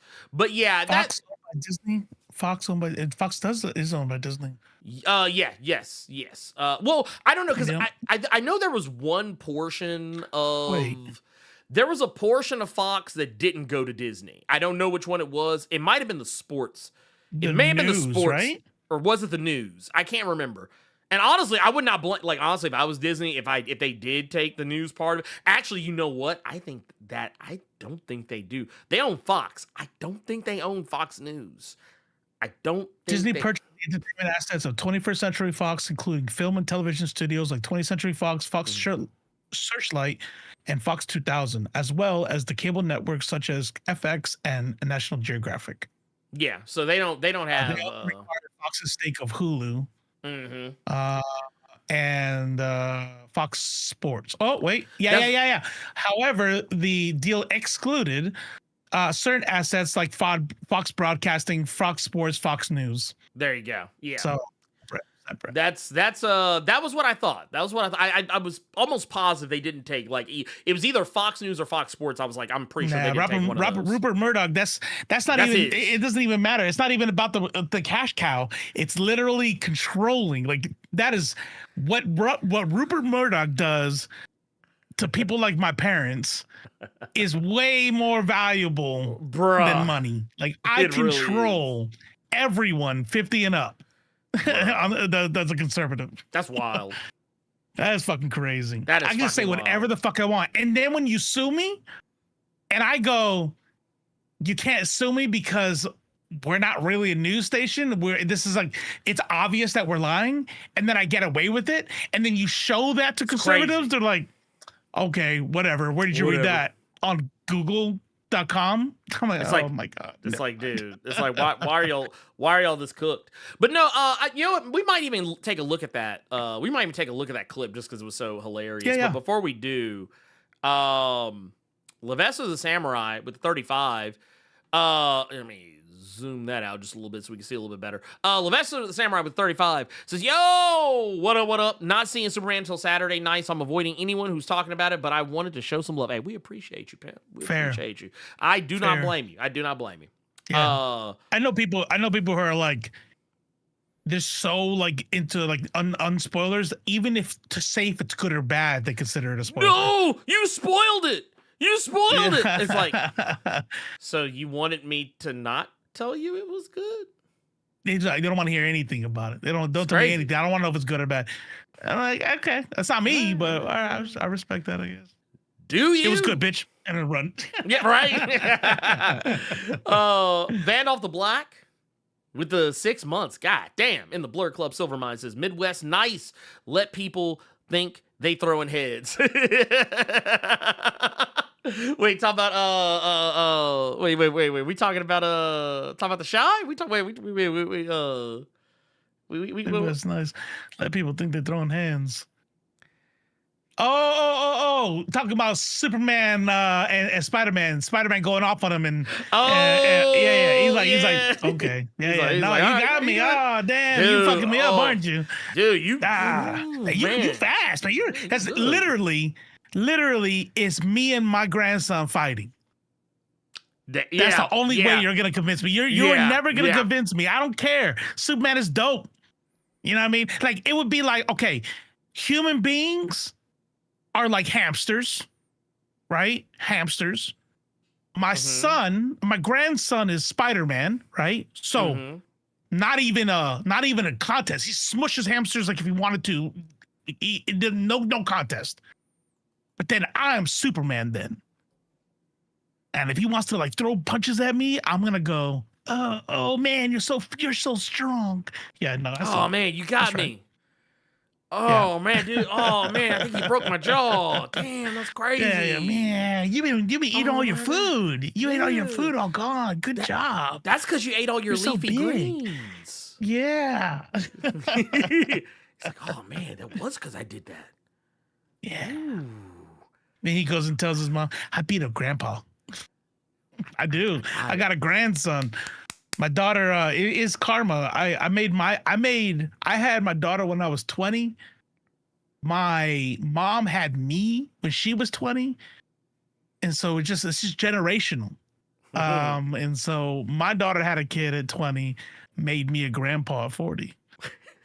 It's like payback, motherfucker. I got you there. I mean, but I get it though. I totally. I Now, like. my son's like, hell no. He's like, nah. He's like, I'm super good. He's like, y'all. He's like, y'all. Yeah. He's like, y'all do that shit. He over sees, there. you know what his birth control is? Watching his sister raise a kid. He's Damn. like, He's like, I'm good. Look, look. I can imagine now. I can already see your son at the doctor's office right now. Be like, yeah, go ahead and cut them. Yeah. Go ahead and get that up out of here. He's like, we don't need that. Right? He's like, Great grandma still alive. Great granddad. Both my grandpas are dead. Mm. But you're right. He does have a great. Yeah, because my parents are his great grandma. Wait. Okay, great grandma, and then my grandma's alive, great grandma. So he has one, and when she's gone, then they're all the great greats are dead. It's like it's a wrap. Yeah, that's it. Well, we got Diamond G in here with the 2 says just saw Superman. It was so fun, and I loved it. Look, it's a good time. Mm-hmm. I said in the theater when the movie was done, I said run it back. I was like, man, run it back. Definitely watch it twice. Oh, I could definitely go again. Yeah. Okay, you know what? Here, I want to see something real quick. Just real quick. Because I'm curious. I never. This is actually one of the few times I've never looked up the runtime of a movie. This movie is 2 hours. Somebody put it in there. It's 2 hours. Yep. 2 hours and 9 minutes, and I did not feel. Not even a little bit. I didn't feel any of it. Like I've had really good movies where it was like, okay, this part's kind of dragging. Hurry up. It's like, all right, yeah. can we get to something? There was a movie I really liked that just recently did. I can't remember what it was. Maybe it was Dune. I don't know, but it was a movie that I was watching, and it was just like, I love this movie, but goddamn, this part they need to fast forward through. I can't remember what it was. I was like, can we yeah, skip, fast forward. Even the shit I hate, like him being with obviously he's gonna do this. You guys know he has a mom, pop can't. Even that part, which I'm never really like, okay, he's human and he loves his mom and dad. I don't give a fuck.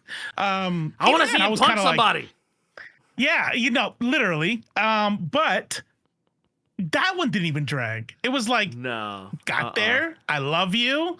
Motivational speech. Yeah. We're good. I was like, man, this movie, the pacing is perfect. Everything. Look, I'm gonna tell you like this right now. Again, a law of recency. I know maybe the more I watch it, something will bug me or something. I don't know. But somebody in chat gave it 8.5 out of 10. 8.5 out of 10. This movie is damn near perfect. Yeah, like I said, I think it's literally just shy. It is like it's like literally to one one short and curly shy of perfect. Like just it's not that I don't like Mom Pa Kent. It's just that it's one of those things. For me, the Mom Pa Kent is damn near like the pearls of Martha Martha Wayne. You know what I mean? It's almost like the Ben dying. It's like I got that part. I know he has a good relationship with them. Like, it doesn't touch me anymore. I need them to go beat up some shit. Right. No, 100%. Go overcome something. Yes. Please. Yeah. Like can we please get back to can we get back to this other shit over here? Can we get back to this? Cause man, this is I was like, this is where it's at. But but no, there's more, right? Yeah, we got some more. We actually have Max Pokebruh 27 says we both agreed on threads about Infinite Crisis with the cameo of a certain character near the end of the movie. It could actually happen. Yes, actually, yes, it could. I won't say who it is just because that is. I do think. Well, I mean, technically, even before I saw that, it's. Not in the trailer, but it's been in social media stuff like leading up to the release of the movie. So that doesn't count. It's a character we know, or I think most people who've been paying attention know is in the movie. But like how they set it up is a little, I think is more of a surprise. And then Jonathan Cantors with the 5 also says, just call up Raven. Dr. Light is scared shitless. I mean, he is actually. He don't want none of that. Look, even on Teen Titans Go, that motherfucker don't want to fuck with Raven. And that's a kid's show. And then we also got Stomp 10 with the 499 says, what up, Blerds? I feel Mr. Terrific's design would have been better if he had dreads. His current design is a little blue black power, it's a little political in my opinion. It's a little I only read the first part and I was like, a little political in my opinion. yeah. I only read the first part. I was like, why? Like I'm looking like, did he ever have like? No, that's how he looks the whole time. I didn't read the rest of it. I was like, oh, okay. But I had to. That was great. A little, it's a little, it's a little 60s, little 70s. Stomp set you up. Give you a little softball up. Yeah. Hey. We take those. By the way, Mr. Terrific, I really like him. I really like the character Mr. Terrific in the thing. Yes. I think they nailed what am I trying to say? They nailed that like 70s vibe, like like black superhero without like leaning into any kind of cringe, like the stereotypes or anything. He was just kind of like, and then he was also just himself too. Like he was like, he was more than oh, here's the black one. You know what I mean? I think they did him awesome. I think Hawk Girl was dope as fuck. And bad as fuck. Yes. Yes. Yeah, everything. Goddamn, everything about this goddamn movie. 100%. Okay, I want to put some respect on something because there's one aspect of this movie we haven't talked about. I do want to, real quick, glaze up the Justice Gang. I do want to glaze them up just right quick because I do feel they deserve some praise because they do show out in this movie. They do show out. But the thing is, and once I said it in my review, so I don't feel shamed to say it here because I don't think it's a spoiler. I find it amazing, absolutely amazing that of all of them, Mr. Terrific actually gets the most screen time. That's it. Yeah. And he's the most critical. Yeah, he's a part of the major plot point in the third act. Mm-hmm. And as a matter of fact, I'll say so. Like I said, once again, this isn't a spoiler or anything, but like when you see him in this movie, this is reparations. This is the closest thing that black people will ever have to reparations in Hollywood. Because after that bullshit that Fox did with him in what was it, X-Men First Class, where he played Darwin, the unkillable man. Yeah. They said no, we fixing that. They said we fixing that shit, pimp. We are fixing that. We ain't doing that shit again. James Gunn said, no, thank you. I bet you his agent showed him that. He's like, look, you tell them they owe me. Yes. Okay, you get me that. If you, man, give me that goddamn roll. Give me that roll. Like, I'm just saying. But I'm going to tell you, the person who I think actually did a really good job that I don't think I see a lot of people really talking about is Rachel Brosnahan. Rachel Brosnahan, the marvelous Mrs. Maisel, she was out here. She actually did a really good job. Basically, to play Lois Lane, you have to walk a tightrope. Mm-hmm. Because Lois Lane is the type of character who is lovable, but she can also be off-putting. Because of her, like, take no shit attitude, it's going to often put her at odds with other characters that you also are supposed to like. Not necessarily saying, like, oh, man, you have to hate her, but just like, yeah, she's going to be poking fun, at Clark Kent. She's going to be... She's gonna be poking fun, at the naivety of Superman, and that's something I think was pretty obvious from the trailer, even from this scene. Like I actually really liked that. For one, just to kind of sidestep, I'm gonna sidestep Rachel just for a moment here. before I go back to putting respect on her name, I actually really appreciate most of the shit that we saw in the trailers for this movie was all in like the first like 30, 40 minutes. Like there's some stuff from like the later portions of the movie, but like a lot of the scenes that we kept seeing like a lot of those sequences we kept seeing a lot of that shit's like from the first 30 minutes, maybe hour of the movie max. I mean, some of it within the first like 30 seconds. Yeah. Oh, yeah. No. I remember sitting in the theater and I was like, oh, so we're starting here. Yeah. Oh. Okay. Yeah. Okay. I was like, Yeah, and there was way to throw me off. yeah, because even people in the theater were saying it. Like I heard people around me with like, oh wow, they really started like right. Okay, like it was a lot of people confused. They were like, wait, hold. I'm gonna have to go up to the projectionist. I think he started us in the middle of the movie. I'm just started in the middle. I'm pretty sure. Because there was supposed to be something like really big. We all had these theories about how this was happening. Yeah. No one guessed this. Yeah. No one saw this. No one realized it was the part. It was the part. But no. But yeah, the whole like interview sequence. And I will say this: if you've seen any of the trailers, you have not seen the movie. There is so much other shit in this movie that was not in the trailers. It's not like this ain't Spider-Man Homecoming, okay? This isn't Spider-Man Homecoming where literally everything was given away in the trailer. No, this or Fantastic Four. I'm kind of getting annoyed with Fantastic Four. Oh man, I'm like, oh, bro. So I just don't have to see it. Just watch all the trailers. I'm good now. Right? No, what the I'm fuck just is going on clips. here? Why do you? Yeah. It's like, look, no, so see, look, there's gonna be some YouTube writers to be like, all right, so what you do is you watch the first trailer, and then what you do is like halfway through the first trailer, go watch the clip that they put out this past week, mix that in here, and then what you're gonna do, you jump over to the trailer. The third trailer, you're gonna watch like 5 seconds of that, then go watch the TV spot that they released just 6 hours ago, and then watch all of that, and then you're gonna come back. There's another clip that they play on like Jimmy Kimmel. Play that, and if you just watch all like they're gonna give you like a breakdown how to watch the movie without. Yeah, I mean, I 100%. hope I'm wrong, but I don't think I am. How fucking awesome would it be? Would it have been? I'm sorry. Yeah. Would it have been if we walked into Doom? Avengers Doomsday? Oh man. And just fucking they're fighting and you got the voice and you will not blah, blah.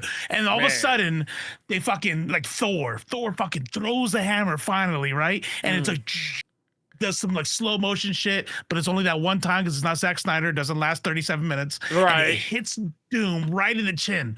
Doosh, and the thing comes ripped off and he looks and it's fucking Robert Downey Jr. Bruh. How fucking awesome would that have fucking been? They would have ate. And now she had to tell me like 4 years earlier. Okay, yeah. cool. Thanks. So now we're all gonna be walking in like, whoop. We're just waiting for that part to happen. Yeah. Because this is the shit. This is what they do. You know for a fact that they're not gonna show Robert Downey Jr.'s face for like the whole first act. Mm-hmm. You know, like they're gonna write it as if it's gonna be like a surprise. Like you already told us. Like have him be Robert Downey Jr. in the first fucking scene. You know, don't even put on a mask anymore. Fuck it. Yeah, it's gonna be. I don't know. It's gonna be wild. But I will say this.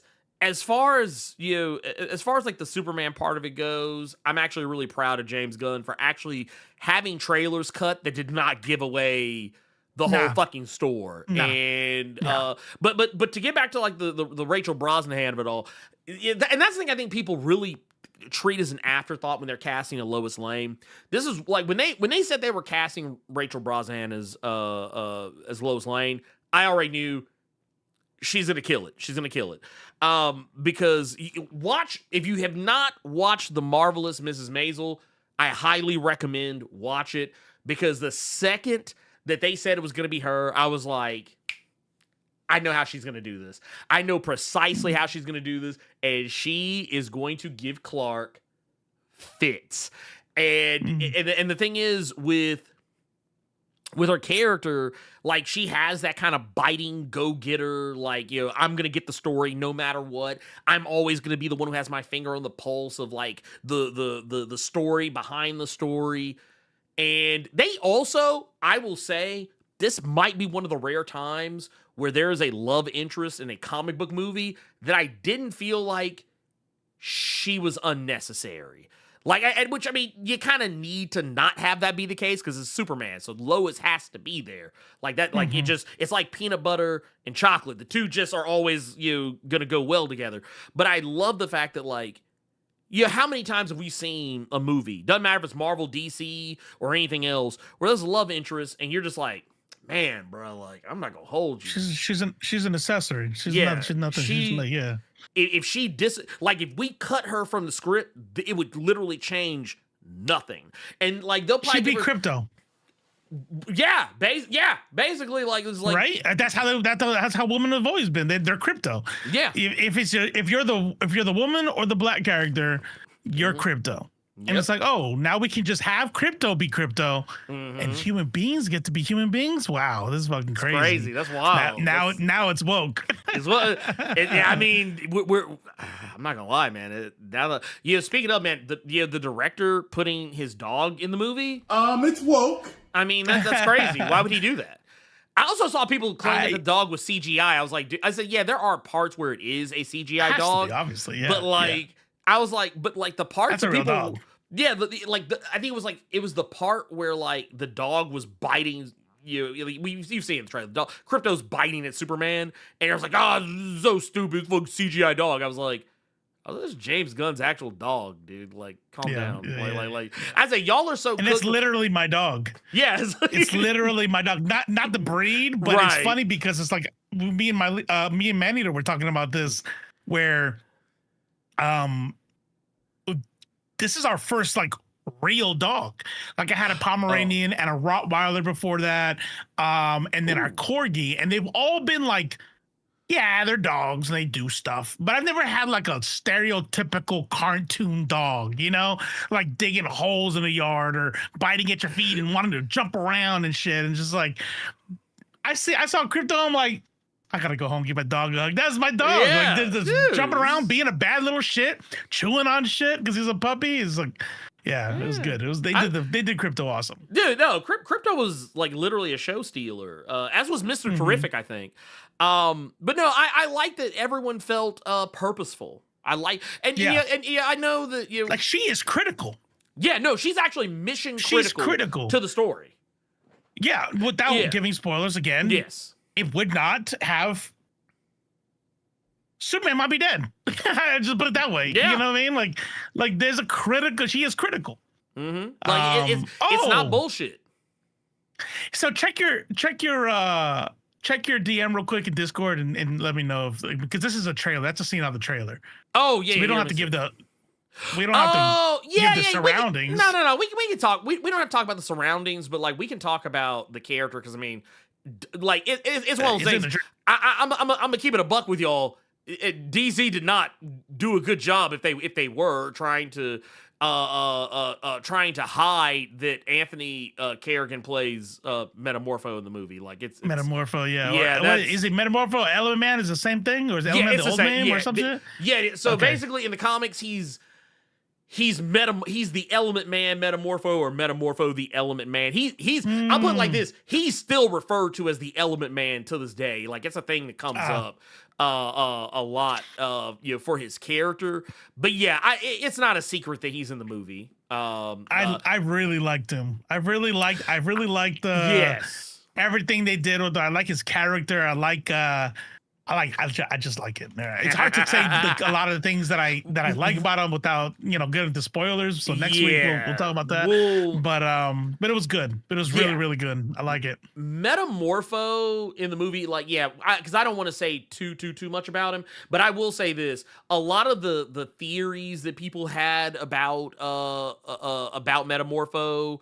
A lot of people, because there were lots of points where people were like, oh man, are they gonna do this in the movie with with him, or are they gonna go this route with him in the or some bullshit?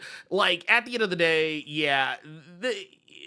all you really need to know is he in the movie? Yes, he is in the movie. Does he have significant screen time? Not really. I mean, he gets a fair chunk, but no. You get to see his personality. You get to see some of his powers, right? And I thought his powers was really fucking cool. Yes, Metamorpho is one of those characters that if there's any one criticism I have of Metamorpho, and I guess it's because I had recently read something with him in it. The way he was portrayed, I wasn't on board with at first, but he grew on me so much that I stopped caring.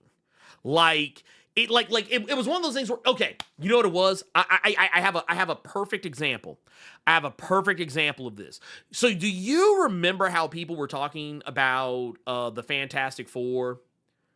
When they were saying, like, when the first trailer came out, and I don't think everybody said this, but I know more than a fair share of people had something to say about it, but they were talking about how, oh man, dude, he sounds too normal. He sounds like oh right, he sounds like too normal of it. Like he doesn't have any like Don't get me wrong, I like the idea of it's clobbering time. Like I like the idea of that as much as I like the idea of that as much as the next guy. But let's be real.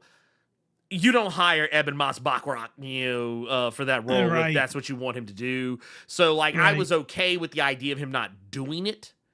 I was okay with the idea of it just being kind of a, he sounds like a Brooklyn, person. Right. He sounds like a person that we're not trying to make him like, okay, or like, because I mean, let's be real. The inside, like his insides are, depending on who's the artist at the time, his insides are fairly squishy. So I mean, why would his vocal cords be so like absolutely positively raspy? We cannot care about that. We cannot care about it, because if we really wanted to go that far, he shouldn't be able to pronounce any words. He has no lips. Exactly. Come on now.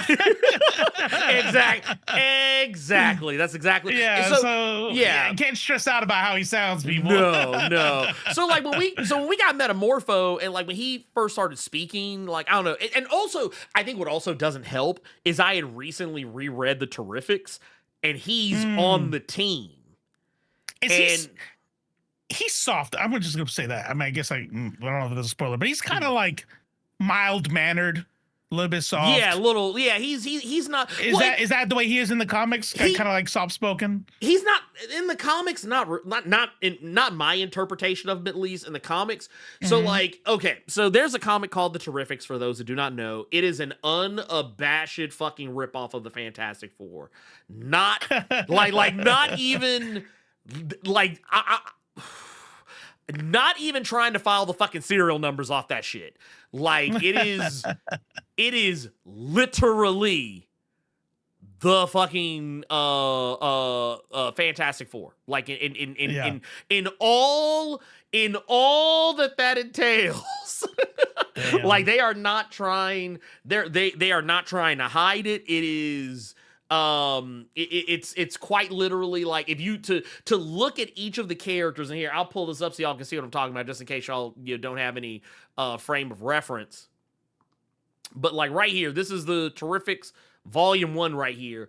If you look at these characters, like you look like right here, and Mr. Fantastic, Invisible, yeah. But here's where you mix things up, though. Here's where you mix things up. So yeah, you have Phantom Girl, who is basically Invisible Woman, but she doesn't turn invisible. She just becomes intangible. That's her thing. Okay. So you have Plastic Man. Okay, so you got your Mr. Fantastic. However, it's Plastic Man, so he's not very smart. He's also but super deadly, way more deadly than Reed. Well, but also he's a fucking goofball. Well, yeah, he's a goofball too. That's the other thing. Right. So it's a Human Torch's personality, right, inside his thing. Yeah. And then you got Metamorpho, who technically kind of does the same shit Plastic Man does, but on a different level.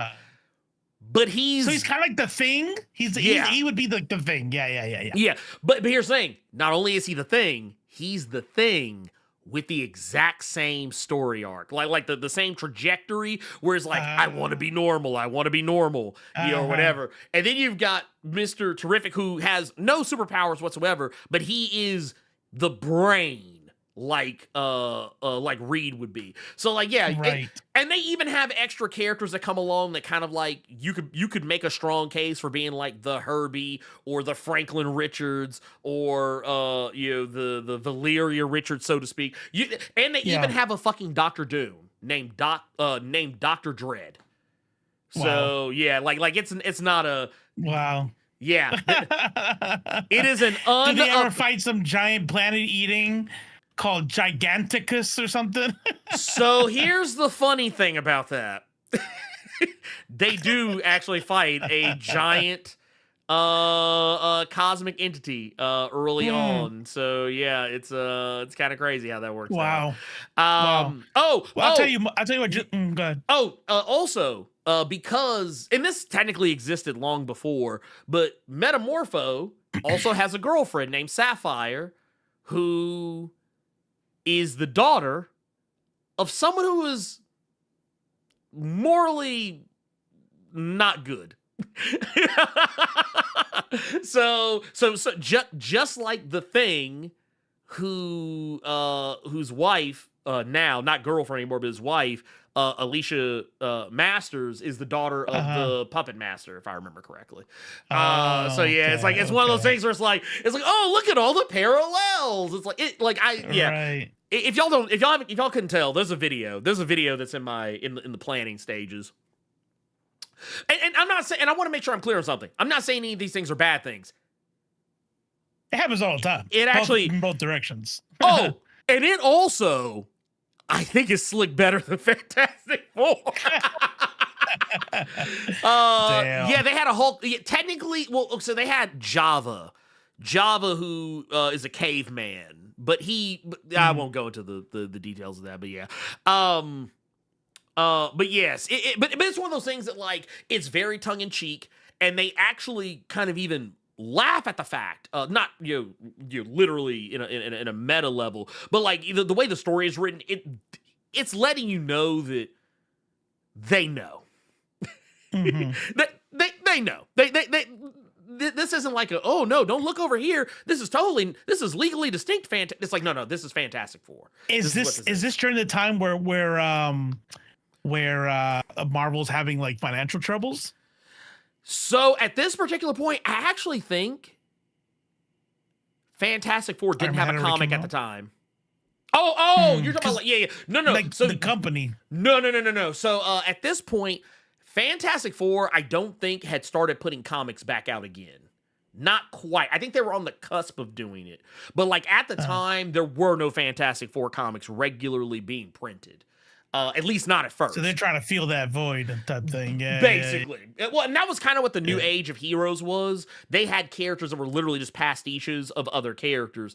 They had Brimstone, who was basically Ghost Rider. You had the Silence, or what was it? I think it was like the Silence or Silencer or something like that. Basically, she was Black Widow. And he had Sideways, who was basically Spider-Man, but he could teleport. And then you had Damage, who was basically the fucking Hulk. Like they were so unserious about trying to hide it. They were not hiding it at all. But basically the reason why I brought all that up was because I kind of had this very specific idea in my head of Metamorpho at the time. So when I saw him in the movie, I was like, oh man, actually it's kind of a little different than what I was kind of hoping for. Which is not to say he was out of character. He was very in character, I think. But it's just that I kind of wish they would have done a little more with the voice somehow. Like I don't know. I don't know what I was looking for. But that's why I said I don't have anything to I had no expectations because I never really read about him or anything like that. Yeah. So I was good. I was good with his his demeanor. Yeah. I like his powers. I thought it was pretty cool when they're, what are you gonna do? Splash us? And he's like, yeah. And then like they go with blah blah blah blah blah acid. Like, Yeah, like, okay, yeah, like, yeah, okay, yeah, I this is dope. mean, This is dope. It's like, you know what? It plays. Yeah. It plays. And then he's man. fucking his little head floating around. No, that whole thing is just fucking great. This is Yeah, just fucking great. it's if you've like, and I'll say this too: if you are even the least bit familiar with if you're the least bit familiar with the Justice League, the history of the Justice League, I think you're probably gonna be okay with what they're doing on some level. I don't I don't see a world where you're not okay.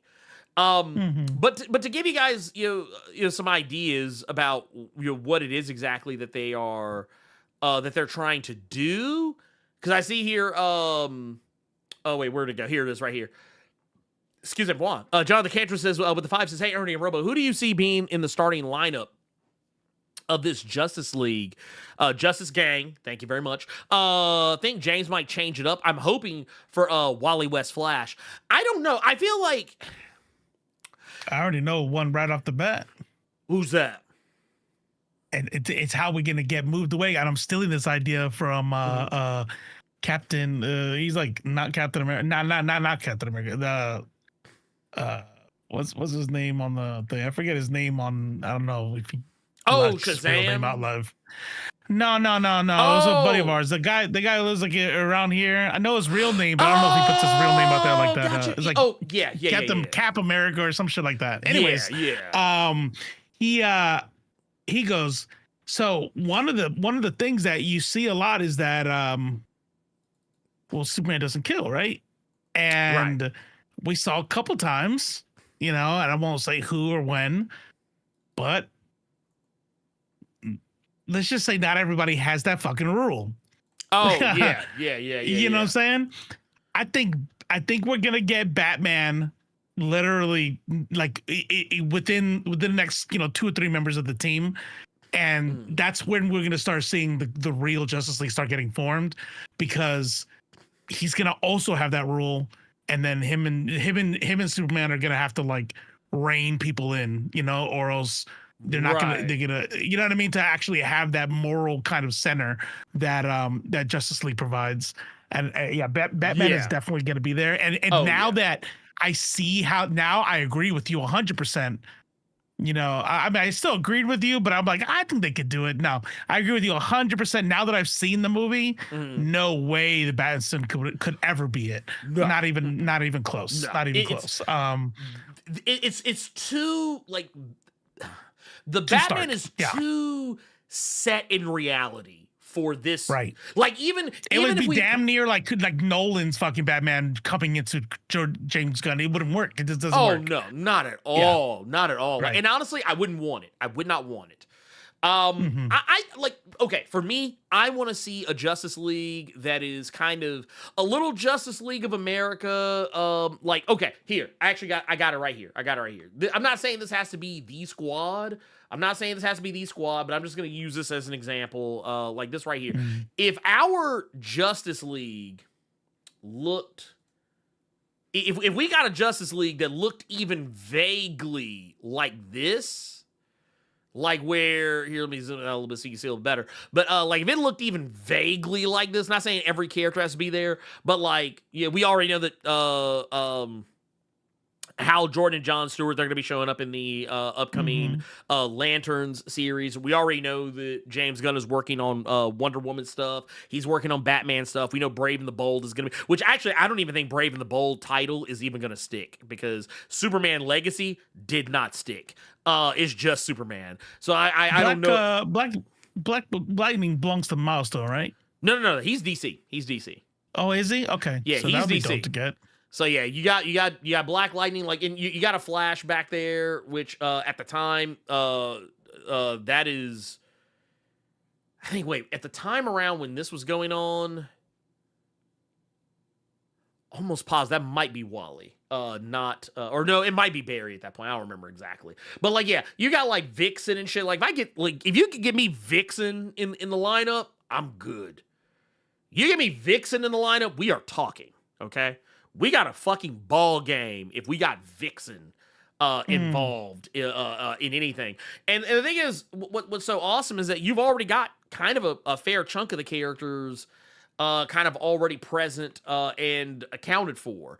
But like, you can also tell just based on the things James Gunn has talked about that he has been reading. He's been reading a lot of recent shit, but he's also been reading that old shit too, which I love. So, so he's kind of taking things and mixing and matching and blending continuities. And he's even said that, you know, this isn't gonna be one of those things where every single story that they adapt is gonna be, you know, oh yeah, no, this is it right here. This is gonna be, this is the thing. This is what we're doing right here. We're doing Infinite Crisis. This is gonna have 50 gazillion characters in it. It's like, no, they're not gonna adapt every single fucking thing. But I will tell, if James Gunn is as smart as I think he is, I think he could learn a lot from paying attention to Young Justice. Like maybe getting some rosters that kind of rotate, and I think that's how you keep characters fresh. Like, did you ever, were you ever familiar with the? I think I have it right here in front of me. Yeah, here it is, right here. Bam. Were you ever familiar with like this shit right here? This was a,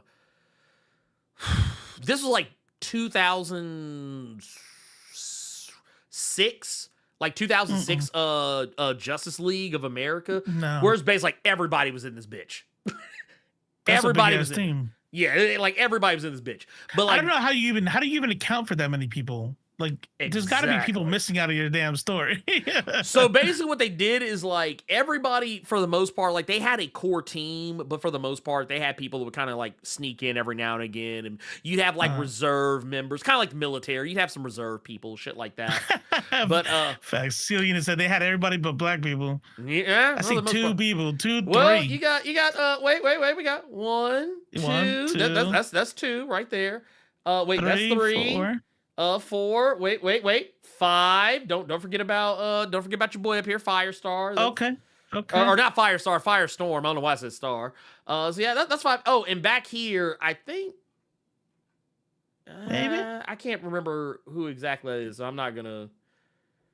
I'm not gonna speak out of turn. So 5 out of 47. Yeah, 5 out of 47. You know that's totally normal. Totally normal. Look, but, any more than that, you're woke. So you gotta like make sure you balance it. I mean, right now Tyrone is already trembling. Tyrone is already. He's like, he's mad. He's like, oh, look at that. 2 black people in the center. That's pandering, and I'm tired of this shit. He's like, wait. Why would they be in the center? He's like, wait a minute, 5? But too many niggas. He's like, it's too many. He said, honestly, I think 1 is too many. He said, I don't think there should be any. He said, I don't think there should be any. There shouldn't be any. Look at all the Mary Sues. How much training did that black girl get in the front there? Dude, how much training? Mary Sue. Oh shit! Mary Sue. I lied. It's 6. It's 6. Cause right here. Wait, who's it? Where? Right here. Mal. Yep, Mal. He was like, man, he was pissed too. He was like, oh, so fuck me, right? Okay. Yeah, he's like, right. wait. Now Tyron's like, oh, so now it's 6? It's woke. and not only is it 6, you got 3 of them in the center. Yeah. Like they're the most important or something. It's pandering. Oh, and dude, check this out. We got 1, 2 Mexicans. 2 Mexicans. It's 2 Mexicans on here, so you already know. It's woke. It's woke. It's woke. Hey, whoever just followed me, I appreciate you. Oh, wait. And you know what? We got a robot. Robot lives matter. It's woke. Don't like it. Don't like it, man. I don't like it. Look, if you're not white, I don't want to say. I don't want to see it. Oh, wait a minute. Up here. There's an Asian. Up here. Wow. Oh, it's woke. Oh, so now we like Chinese people all of a sudden. Oh man, now it's about communist China. Man, so she's actually supposed to be from Taiwan. Same shit. It's all Chinese. Wait, you know what that is? The only Asian on the roster. Damn, you're not lying. Dude, look, wait. You know what that is? Oh, this is classic liberal bullshit. That's what that is. That's what that is. That's what that is right there. Shit. Yeah, we got that's the female Dr. Light up there, by the way, the 1A. Oh, wait a minute. Ooh, I think there might be two more. Who's that? I don't know who these two characters are, but I'm almost positive they're both supposed to be Asian. Asian. Ooh. Well, you got that one dude looks like he's in a gi, so yeah. I got questions about old boy here, but I'm almost 100%. Like this is no ambiguously Asian team. Wait a minute. Hey, who's that guy with the T on his chest? Hurricane dude, a red tornado or some shit? Yeah. That's the robot. He's an android. So that's Vision. Got it. Yeah, that's All Vision right, right there. And then we got wait, what's this? We got a woman. We got a woman. A woman. Not a woman. Jesus Christ, man. You know what's missing in this picture, right? What's that? My boy Crypto. Where's Crypto at? Yeah, where's That's Crypto? fucked No up. love. We don't have a card for Crypto. We don't have a Justice League membership ballot for Wow. That's un-American right there. Look, you got 7 ballots in your hand. You couldn't give at least one of them to Crypto? Crazy. That's crazy. That's crazy, man. You know what that is? You know, honestly, you know what that is. That's some hateful shit. What? Oh, so dog lives don't matter? Man, that's crazy. That's crazy. Y'all would say that. That's crazy. Y'all would say that in 2025. That's wild, man. Man, dude, this is why y'all aren't winning the votes. This is why y'all aren't winning the votes. Man. Hey, here's the deal. Y'all got homework this week. Yes. Go watch the shit. If hey, looks, I get it. Some of us are broke. Some people got money and it disappears to bills and everything else. You got kids. Bootleg that shit. I don't give a fuck. Because next week, we will be talking about it. And it'll be all spoilers next week. Bruh. Oh, yeah. You look, if you love comic books, if that's why you're here, because clearly you do, you're doing yourself a disservice. This is I would tell you this much. I really do believe it didn't happen with Zack Snyder. I don't give a fuck what any of them said. There have been some good shit. I do like the new Suicide Squad. Got it. It was great. We are in a new era. This shit, if you haven't seen it yet, and you want to get as close to how you felt, 12, 11, however many years ago when the MCU kicked off, this is as close as you're gonna get. This is as close as you get. And if you don't feel it, if you do not feel the warm fuzzies that you felt when the MCU kicked off, then you need therapy. And you don't know how to feel joy. Maybe there's like maybe you don't know how to produce serotonin. They got drugs for that. Okay. You just got to do it. Let's see. We got one here. more. We got a Gokhan Sure His Baby's Father. Oh, bet. Right here with the 10. And thanks for all the donos, by the way. That's what's up. Yeah, dude. It's, for real, man. Y'all are out here today. Like, I don't know what happened, but like, hey, I ain't mad at you. But no, Gokhan says, Eddie Gathegi says, oh, you want me to play him again after y'all make me look crazy in these streets? Negro, please. Now picture him slamming or throwing his iPhone across the No, so for me, it's what makes all this so insane is that did you ever you watched First Class, right? Yeah. The X-Men First Class. So like you know what I'm talking about when I say like, yeah, they really did. Yeah, the guy who can evolve to survive anything. Yeah, they killed him off out right away. Yeah, okay, they cool. hoed him out. They hoed him out. Yeah, like yeah. What are we doing? Like yeah. What? Because of the way my mind works, I'm pretty sure characters like that are made for like neurospicy people. Because I'm the motherfucker who's like, will ruin a con. I'm the kind of dude people don't even like to talk to. I'm like, okay. When what about this? And what about that? Okay, how did he respond to this?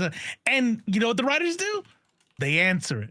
You know, like that one time where he evolved the ability to teleport because he couldn't beat the guy. He was like, he was like, I'm just going, you're gonna survive.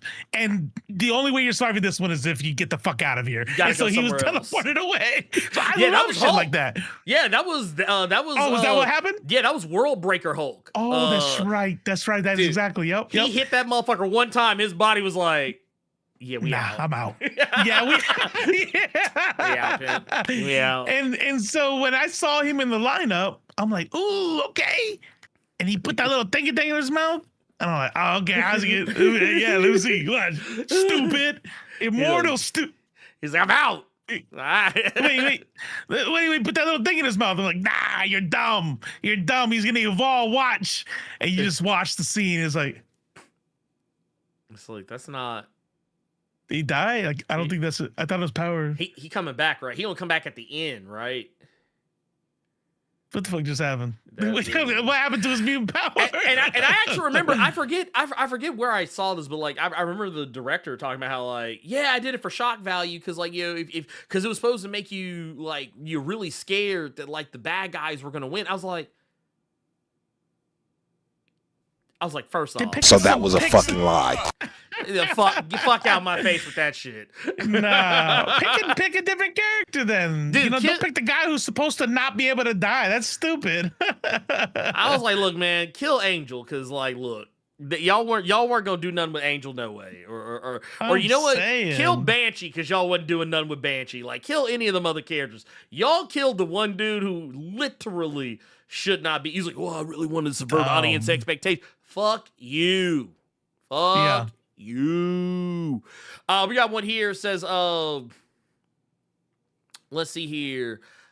This is one. John the Cantor's right here. It says with the 5. Says, did y'all see James Gunn having balls and eventually have Dick Grayson take over as Batman with Damian as Robin down the road? I didn't see where he said that, but I mean, I believe James Gunn. I believe him that he would because I mean, let's keep it a buck. Dick Grayson as Batman was lit. I don't know why we stopped. Like, honestly, by all rights and purposes, Dick Grayson should still be Batman today. Mm-hmm. I don't need to see Bruce again. Bruce is good. We've told every Bruce Wayne Batman story. And the thing is, that was also one of the things I really liked about Dick Grayson as Batman was that so, like, you know, the whole thing with Batman is that, oh, he's broody. Dick Grayson wasn't like that. Like, you know, Dick Grayson was, like, you know, upbeat, smiling. I mean, I know that's probably not things that you people want to see in their Batman, but I thought that it made him different and a healthier. It made him a healthier character because he was more well-adjusted. Like, he knew how to have a life. Right. You know, it's like he's like, look, man, my parents are dead, but I mean, it's like he's like, I'm not over it, but I'm not like not over it. You know, he's like, I took care of it. I see a therapist, you know, once a week. Yeah, we talk it out. Oh,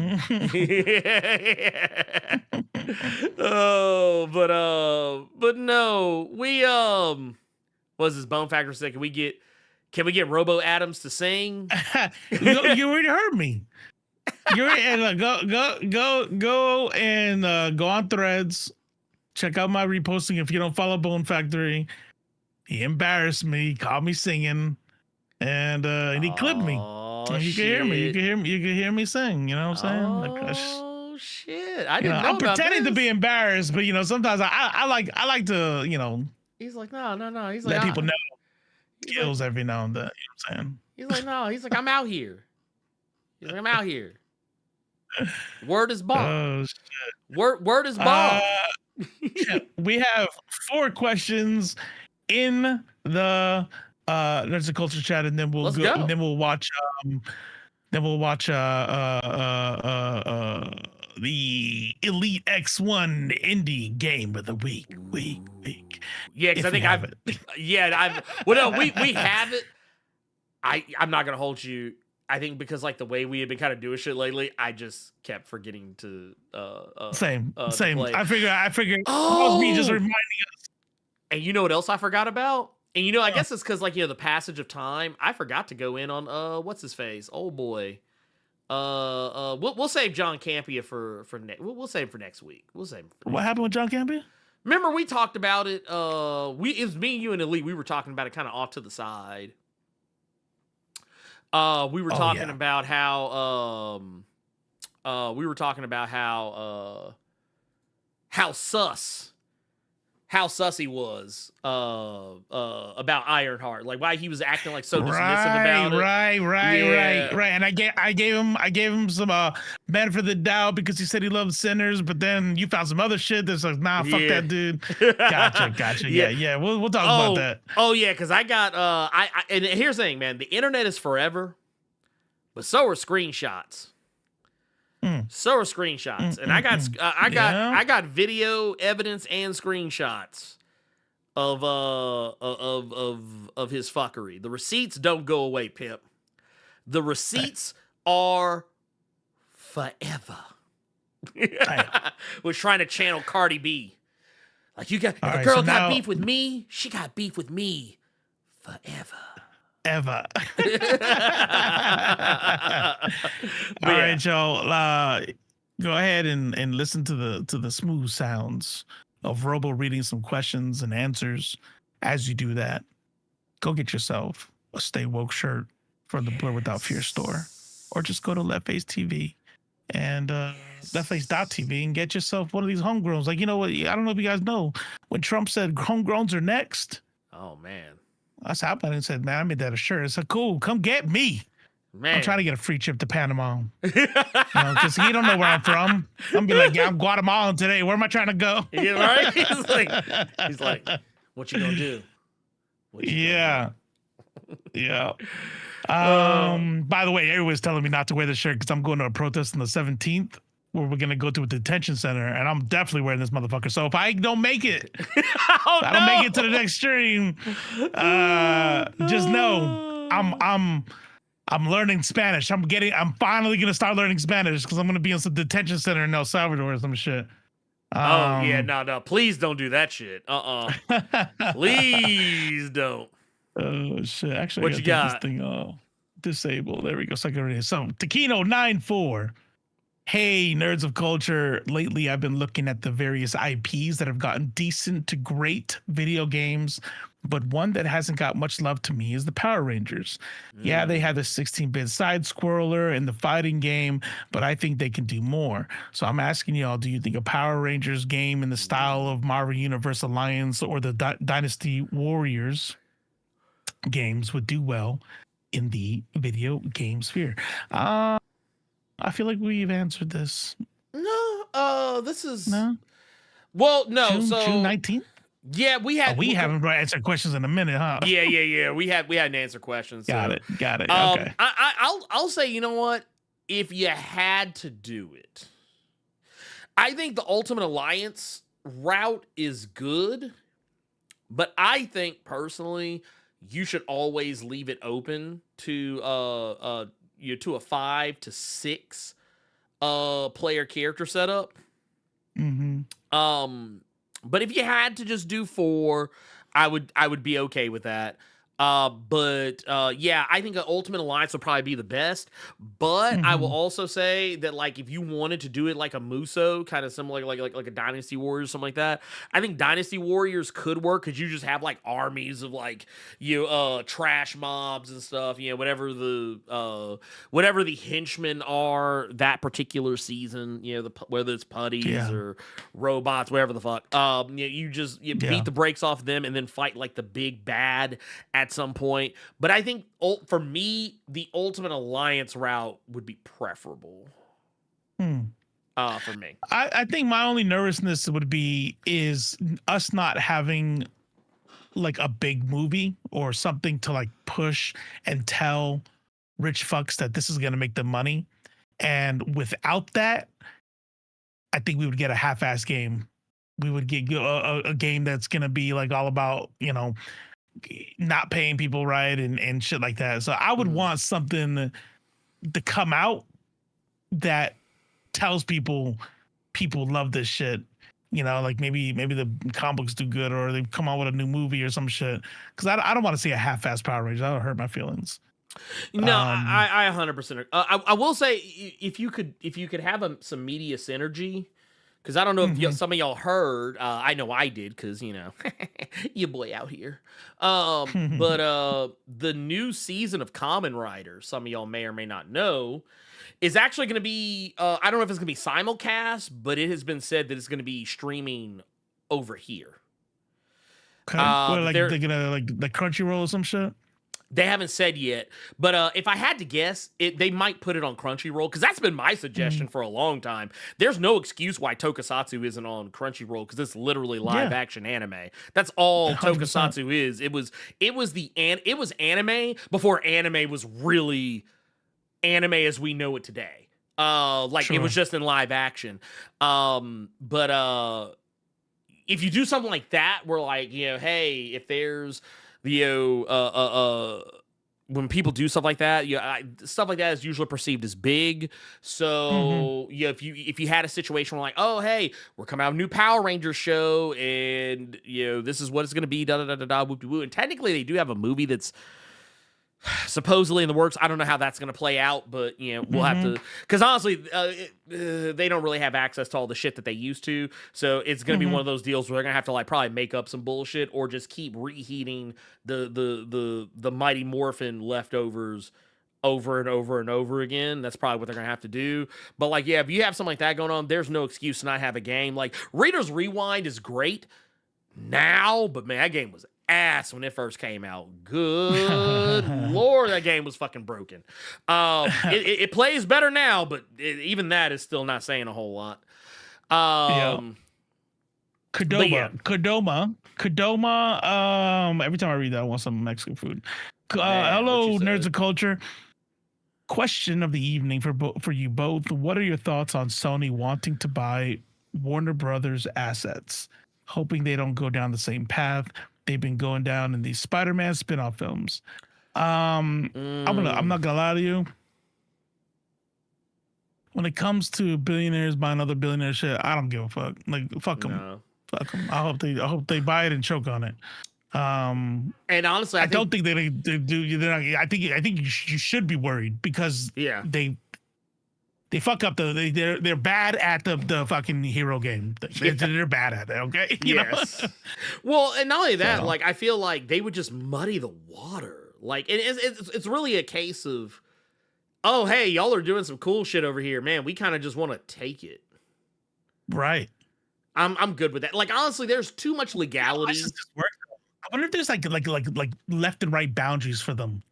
If they own the Spider-Man shit, and then they get the Warner Brothers, so they get some DC shit, could they, if they wanted to, fucking mash up Kraven the Hunter with some Batman shit if they felt like it? Now, I will say there's probably some checks and balances in place that would basically be like, hey, we have to get kind of like what when I was talking to Jimmy Palmiotti a couple of weeks ago, and he was talking about working on the Harley Quinn Elvira book, and he was like how Elvira gets final say on what her character's dialogue is. I want and I think that's great. I think honestly, anyone who has a character that's their intellectual property, that should always be the case. You should always be nope, my character would not say that. You're fucking up the integrity of my character. Fuck that shit. That's right. So So first off, especially since she becomes that character, what I mean? Right. And it's imagine oh, you spend every Christmas doing Santa Claus, but then all of a sudden somebody retcons Santa Claus to be a fucking diddler. You're like, well, shit. Now I don't want to be the Santa Claus anymore. Why'd you do that to him? Right? It's her character. I don't even know. It's you can't make her say or do something that's what she feels is not within the bounds of the character. That's right. And I think that's fair. And I feel like that's probably what would be the case. If you got to a point where it's okay, well, Sony has Spider-Man, Sony has DC as well. Oh, well, we could do a Batman Spider-Man movie, or we could do a Kraven the Hunter, fucking Wonder Woman or Vixen movie, or whatever. You could do all that, but I feel like it'd be one of those things where both parties, both Marvel and, well, not, I don't know, maybe. Probably both sides would probably have something to say about it. Because and here's the thing I also don't understand about this is like, what all does this entail? Because we also have to take into account that, like, okay, if they're going to buy all of Warner Brothers assets, this means they get access to the DC studios too. And it's like, well, are you going to start interfering with what James Gunn is doing with the DCU? Because I'm going to tell you right now, that way lies madness. The DCU, Man, can you imagine? Bruh, dude, that would go from sugar to fucking shit real fast if Sony actually got a say in what DC Studios was able to do and not do. Could you imagine? Nope. While it's rumored that Sony is considering acquiring Warner Brothers' Discovery Streaming and Studios division, including HBO Max and gaming assets, there's no confirmation from either company. Oh, okay. Warner Brothers Discovery, yeah. So we'll see. Hope not.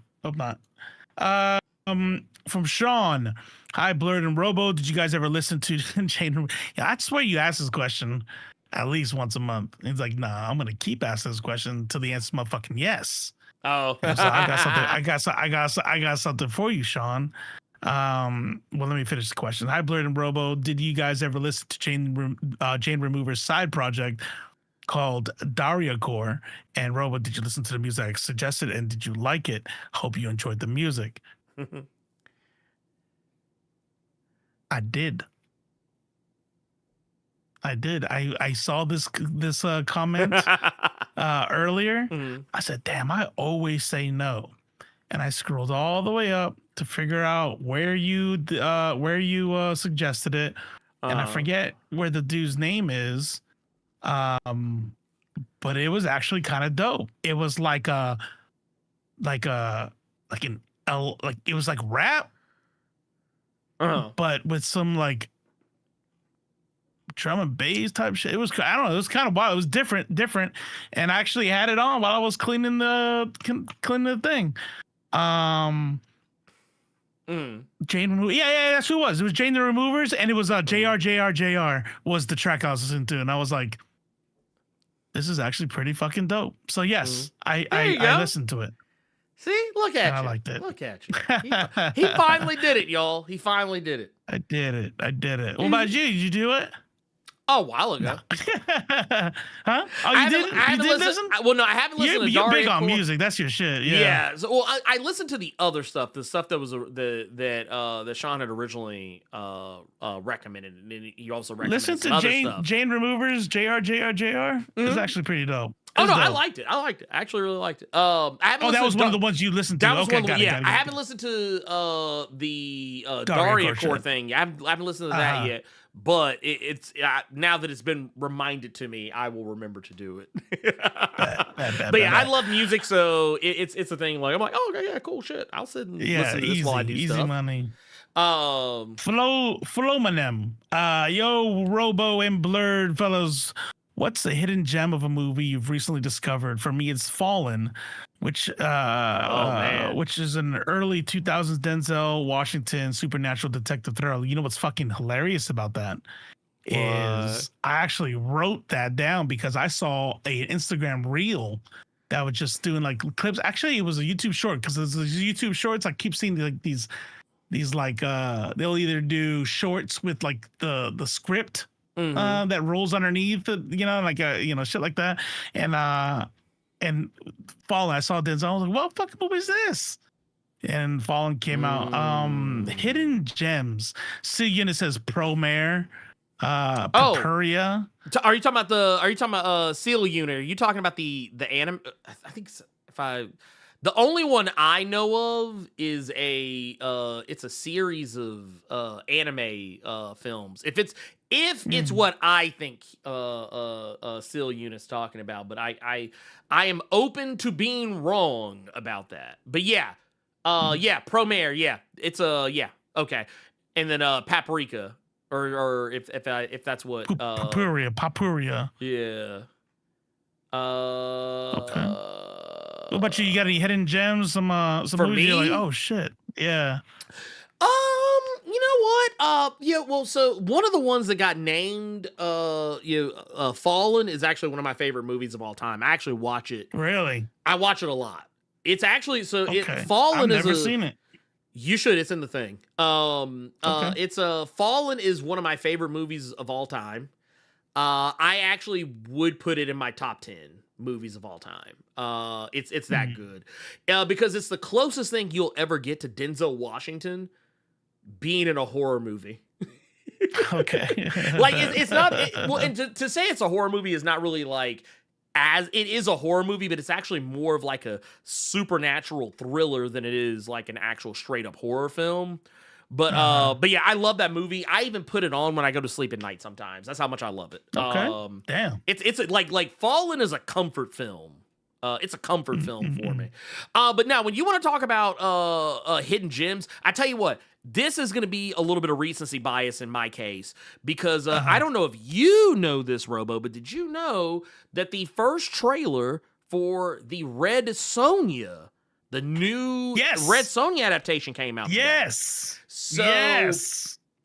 You know who's I don't know if you were are you familiar with the actress who they got No. to play Red Sonja? No. Okay. Oh, wait a minute. I think you posted about it in Threads, right? Yeah. That's how I know. That's how I know. Yeah. Yeah. But I was like, how do I know that? Yeah. Oh, yeah. He's like, you. oh yeah, because my ass was out here like. And like, let me tell you what, I guarantee you they're gonna go Gail Simone because they think they're slick, but I clocked that shit. It's not a male love interest. It's the chick on the throne. It's the chick, yeah. Well, so here's the thing. So, and this is how I knew it was Gail because they did this thing where there's a character that's involved, Dark Anissa, and that character is from Gail Simone's run. Okay. Matter of fact, a lot of the shit that was going on in the trailer, I still gotta read that. Yeah, it's like I say, it's good. Like Gail Simone is hands down. I'll fight a motherfucker on that shit. She is hands down the best. She's hands down the best when it comes to Red Sonja, in my opinion. But because Pretty sure I got the trailer. I don't remember, but yeah, this is what I got. This is the here, I'll pull this back. This is what I got. I got the complete Gail Simone Red Sonja right here. The only thing that's bad about it, I hate, is when it got shipped to me, they fucked up this part right here. So that made me a little sad, but it's okay. It's still good. Yeah. It's still good. It's still good. Great, lovable, fantastic. As long as the pages aren't stuck together, you're good. Yeah, which thankfully, whew. I'm gonna tell you one thing wrong though. I'm gonna tell you one thing wrong, and I would be a hypocrite. Put the scene back up.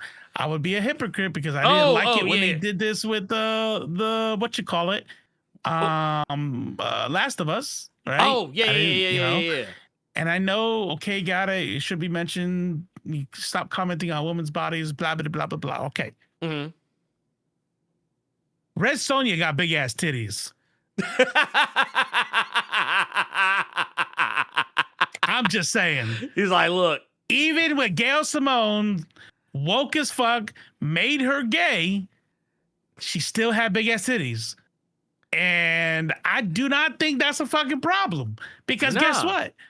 There are women with big ass titties. Like, I get it, they don't all have to be big ass titties, but Red Sonja's titties are big.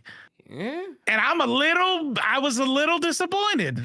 See, you know, the Gail case. you know what I thought you were gonna say. I thought you because someone I saw. I don't know if you ever looked at the YouTube comments under the video where they posted originally, but I saw a lot of people like, man, her hair isn't even all that red. It's like just regular red. Got the fuck out of here. But yeah, that was one thing. But they wanted to know about a clown red, like your shirt. Like, come on. Basically that's what they wanted. Yeah.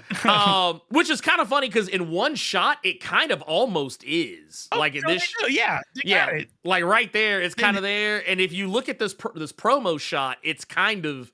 I mean, grant's a promo shot, but like it's kind of like that there as well. Yeah, but what happens to hair when it gets wet? It gets dark. It gets dark. So they need to get over it. Yeah, it was weird, but like the thing I actually wanted to bring up the hidden gem that I love. It's a movie with her in it, and I remember when I actually had a conversation with the Luke Lieberman, who's like over the Red Sonja estate. Or they like the rights holders of Red Sonja. And when Luke told me that Matilda Lutz was cast as Red Sonja, I was like, ooh. Oh, you got the same thing. I was like, you said, huh? I was like, her tits aren't that big. No, I'm playing. No. Just kidding, I'm kidding. Well, no, I started thinking about one of my favorite movies that I had recently watched. So when he said Matilda Lutz, I was like, oh, she's gonna kill this. I was like, she's gonna kill this because she was in this little movie called Revenge that came out in 2017. Right but I'll spare you all the gory details, but just know that this is a movie where Matilda Lutz plays a character who's spending a weekend getaway with this guy who's clearly cheating on his wife and with her. And she doesn't know. No, she knows. She's aware. But she's just arm candy. She's just arm candy. She's a side piece and all that entails. She is not depicted as a person who is like a person of violence or a person who has got a particular set of skills. However, because of the nature of what happens to her while she's on this trip, and I like I said, I don't want to, I want to leave some of that up to the imagination. Mm-hmm. She is put in a position where she has to fight for her life. And she goes through a lot of shit in this movie that by the time that I got to the end of it, I was like, that's a bad motherfucker. I was like, yeah. I was like, that's Red Sonja right there. I was like, yep, that's Red Sonja. Okay. That's Red Sonja like a motherfucker. So yeah, if you ever get a chance, if you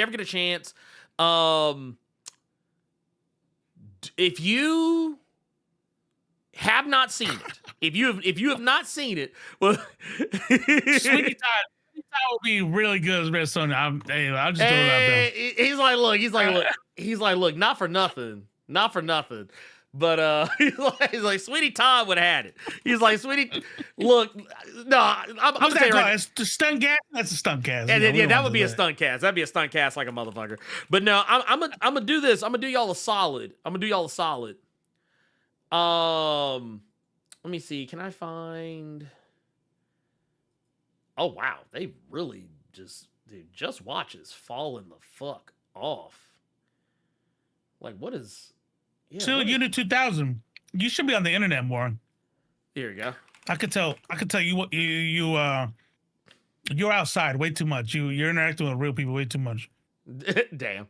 If you were on the internet more, you would know that women comment on men's bodies all the time. Just let anybody be below 5'8".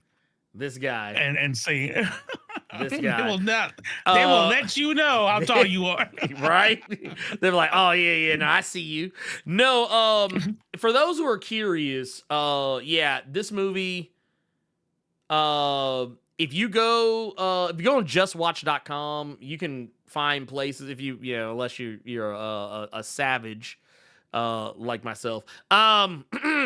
You can find different places where you can watch it. Apparently it's on Crunchyroll. I had no idea. Wow. But it's on you can rent it on Apple TV or AMC Plus. It's on Shudder. But they won't put your Taco Jutsu on there though. Nah, they probably won't. Oh, apparently apparently it is actually available on Plex to some degree or another. Not mine. So why would the barber of Fleet Street be attached to Red Sonja? Oh.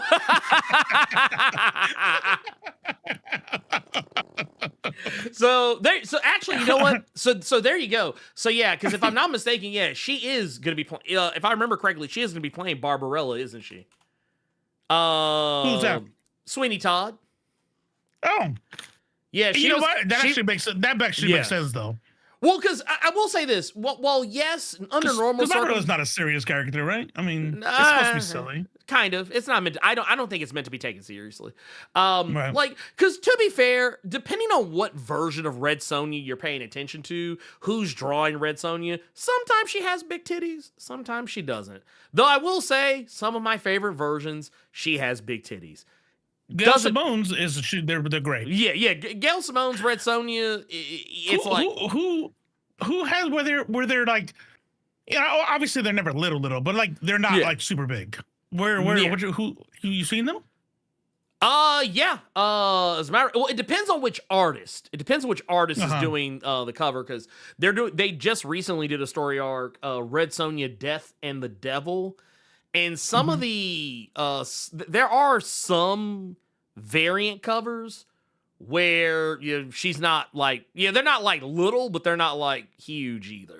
They're not like she's not looking like a fucking like porn star or anything. Right, but she's also not looking like a European model, if that makes any sense. But no, I feel you. Like right here, this is, I'll show you this. This is the cover for Birth of the She-Devil, which precedes. Where like she's got regular, like decently. Yeah, it's like I'm fine. Like, and honestly, with that, I'm like, hey, it is what it is. It's whatever. I'll take it. I'll run with it. Let me over-explain myself. It's like no. See, you don't understand. I think that sometimes dudes on the left. And this is where you find your nice guys, by the way. This is where you find your lefty nice guys that turn out to be dickheads. I think there's a certain performance that happens where they feel like they have to pretend like they don't like the female form. You know what I mean? Oh, yeah. And I think that a lot of it's like, I don't care about that stuff because I'm a good dude, like that's silly. I'm a feminist. Okay, that's silly. And I find dudes who do that, straight dudes. I find straight dudes who do that to be sus. That should be at least a yellow flag for you. You know what I mean? Like, stop. You don't have to pretend not to like the female form. You know what I mean? Like, just stop it. And so I think one of the best things about Red Sonja, right? It's just like with Emma Frost, is that I'm a bad bitch who doesn't need armor, just like Conan doesn't need armor. Correct. Right? Because I'm good enough to not need armor, and I'm okay being a woman. You know what I mean? Because you think because I got big ass titties, that I'm some bimbo and I'm gonna fucking chop your head off. You know what I mean? I run shit. And I think that's a part of her appeal. And so the idea that she needs to be smaller. Now, I definitely understand, from the perspective of objectifying women, when women cannot have any role but that. You know what I mean? I get it. Like, that's shitty. And I'm not saying that, right? But but then to swing so far the other way that now, because think about it. How many women out there have big ass titties? Tons of them, So quite a few. Now we have to say, well, in art, now we're not allowed to enjoy that. They're not allowed to have to now. What is the?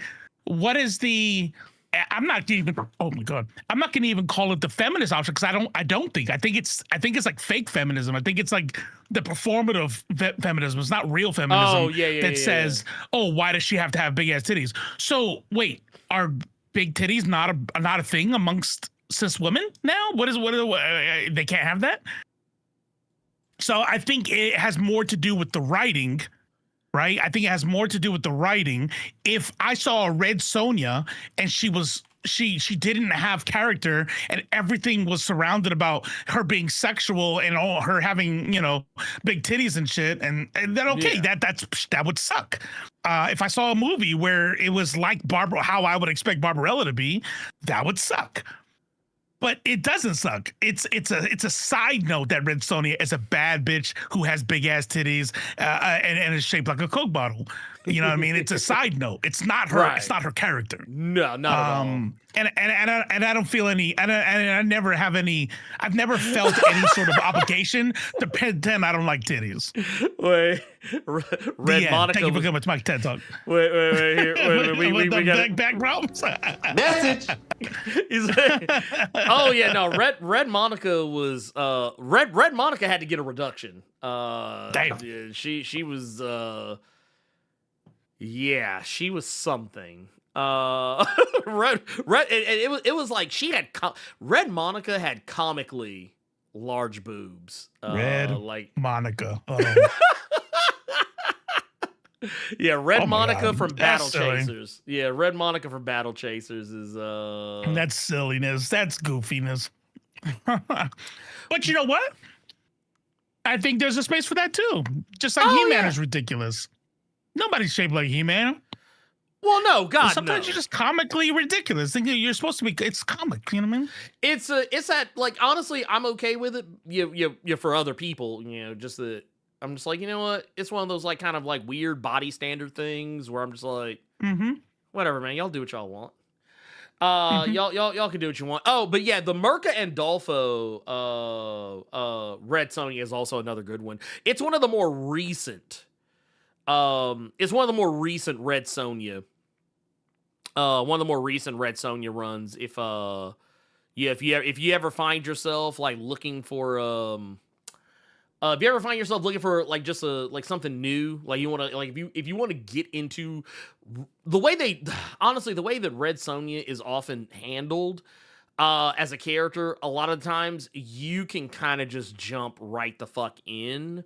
Because Red Sonja is one of those books that, like, they do often kind of, like, not rehash, but, like, they do kind of go back over, like, oh, hey, this is, okay, maybe, in case your ass didn't know, but what Elite was talking about, I'm trying to see if I can actually go back and find it.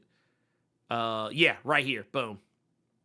If you've never checked it out, this do I have? Yeah, I have it right here. Bam. This right here is the cover for the first volume of Merca and Dolfo's Red Sonja. If you're not familiar with Merca and Dolfo, basically, what's the nicest way to put it? Merca does a lot of books with fucking in it. I'll just put it like that. I'll just leave it there.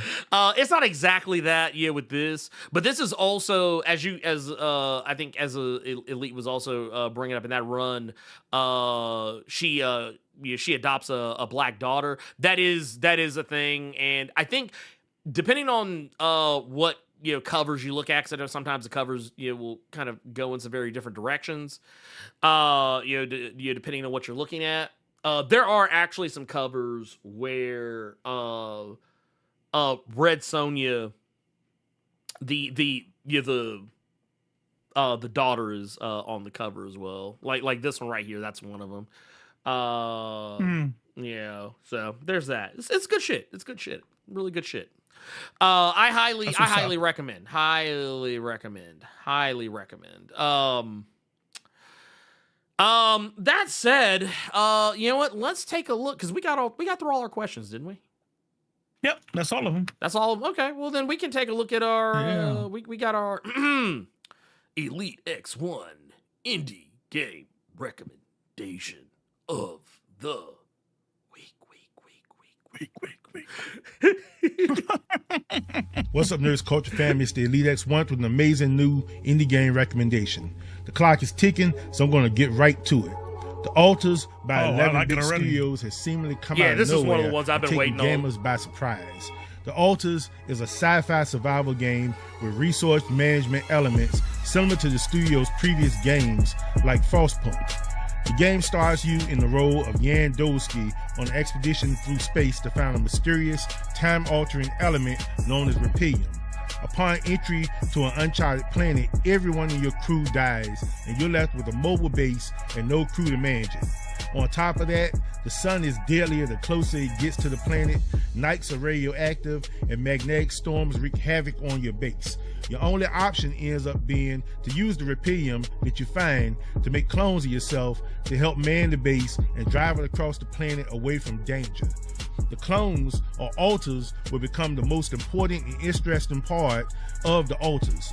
As your original Yan Doski is not cut out for most of the base's jobs, you'll use the womb or quantum computer to birth skilled versions of yourself based on simulated alternative timeline choices. For instance, the technician Yan actually stood up to his abusive father, while original Yan just ran away from home. These alters believe they are you, so things will get rocky at times when they have a difference of opinion or their own unique quirks.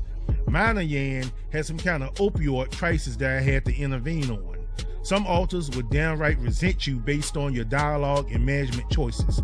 And yes, shit will get bloody if all goes too far downhill.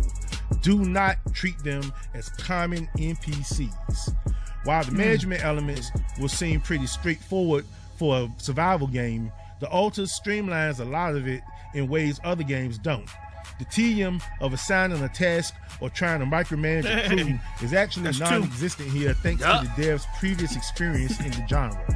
And that's because they want you to focus more on the narrative of the game and your relationships with your alters.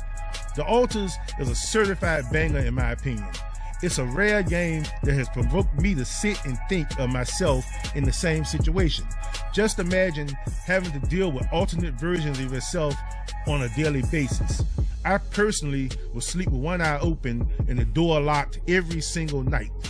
That aside, The Alters is all game and no fluff. It's about 20 to 25 hours long, and that's very respectful of your time. In closing, I have to say this. The game has more meaningful choices and well-written characters than the typical mega-budget AAA games. The Alters is out on all major platforms now, and it is not just a game. It's an experience. Ooh. So it says 18 hours main story, 23 hours main plus extras, 22 hours all styles, 42 hours if you're a completionist. It depends on how fun they make that. Oh, is this yeah. You know what I mean? If it's just grind, if it's like do this stupid thing 1 million times. Yeah, over and over. Yeah. But I'm playing Kingdom Come. I would have beat that game a long time ago, but I'm like, I love just finding all the little side quests and shit. Yeah. It's rare a game ever has me want to be a completionist. So like, I would probably be like in the main plus sides category. Cause I mean, I won't do all of them, but I mean, I'll do like a fair chunk of them.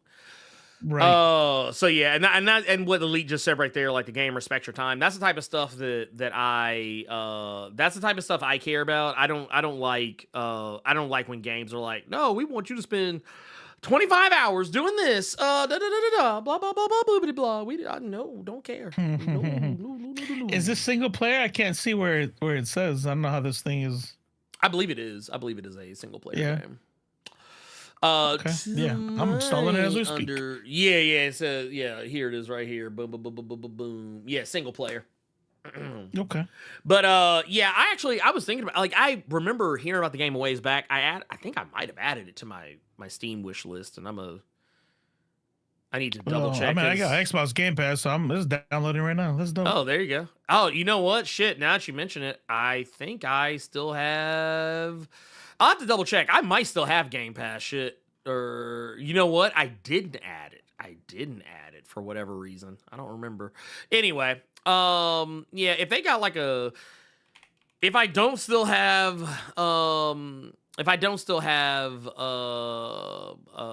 Game Pass, that might, or if I do still have Game Pass, that might be what I do then. Maybe, but there you go. Yeah, I thought that I did. Man, crazy how that works out. Anyway, shit. He said check Discord gifts. Oh yeah. I keep forgetting that. I always forget that they do that shit. But yeah, it's that's one of those that there's still so many games I need to like play. It's just too much shit. That said, I don't know if we got do we have anything else? I think we actually No. I think we are all dude. I did stream on Monday though. What? So I said I gotta. I said, yeah, you gotta keep the terrorists guessing. You know what I mean? Like never set a pattern. That's true. You know, because then you're just waiting for Kamas to come kill you now. You know. You always got and you know what? And the best way to do that is you got to live stream. You got to live stream and have human shields is what you need. That's it. Yeah. No, not once a month. And they see. Here's the thing. I don't know if it's reverse psychology or not. Because if I thought it was reverse psychology, I'm the type of dude that'll like saw off his own foot because somebody's like, oh, you wouldn't do that shit. I don't know. Like, I'm like, nah, I will. And then they'll be like, sawing off your foot. That's what cool people do. I'm like, I'm not sawing off my foot now. So now what? I'm gonna choose to believe it's not reverse psychology. They don't think I'm gonna stream. I'm gonna stream tomorrow, and I'm gonna stream Monday, and I'm gonna stream the next Friday too. Got him. We'll see. I'll just give you those three. I'm not gonna promise any more. Yeah. Anything after that is too much. I leave it up to the gods. Yeah. Anything after that is too much. It's way too much. It's like honestly, like I was shocked the other day because like I was like, damn, dude, y'all are actually getting a lot of streams out of my ass. Shit, I don't know how I feel about this. But y'all are safe for the foreseeable future. You'll just be getting Blerd Caves and Nerds of Culture till the end of the month, and then I think that's the no, that's a lie. There will be one more. I think I'll be talking to Sue Lee here for too long. I think sometime next week maybe. But. Elite what says if you stream tomorrow, I'll buy you a AAA game, and I get that. Like, so there's like a little bit of time. There's a lag. Like, still, you got a comment in. He's probably like, nah, fuck that. That's too much. That's $70.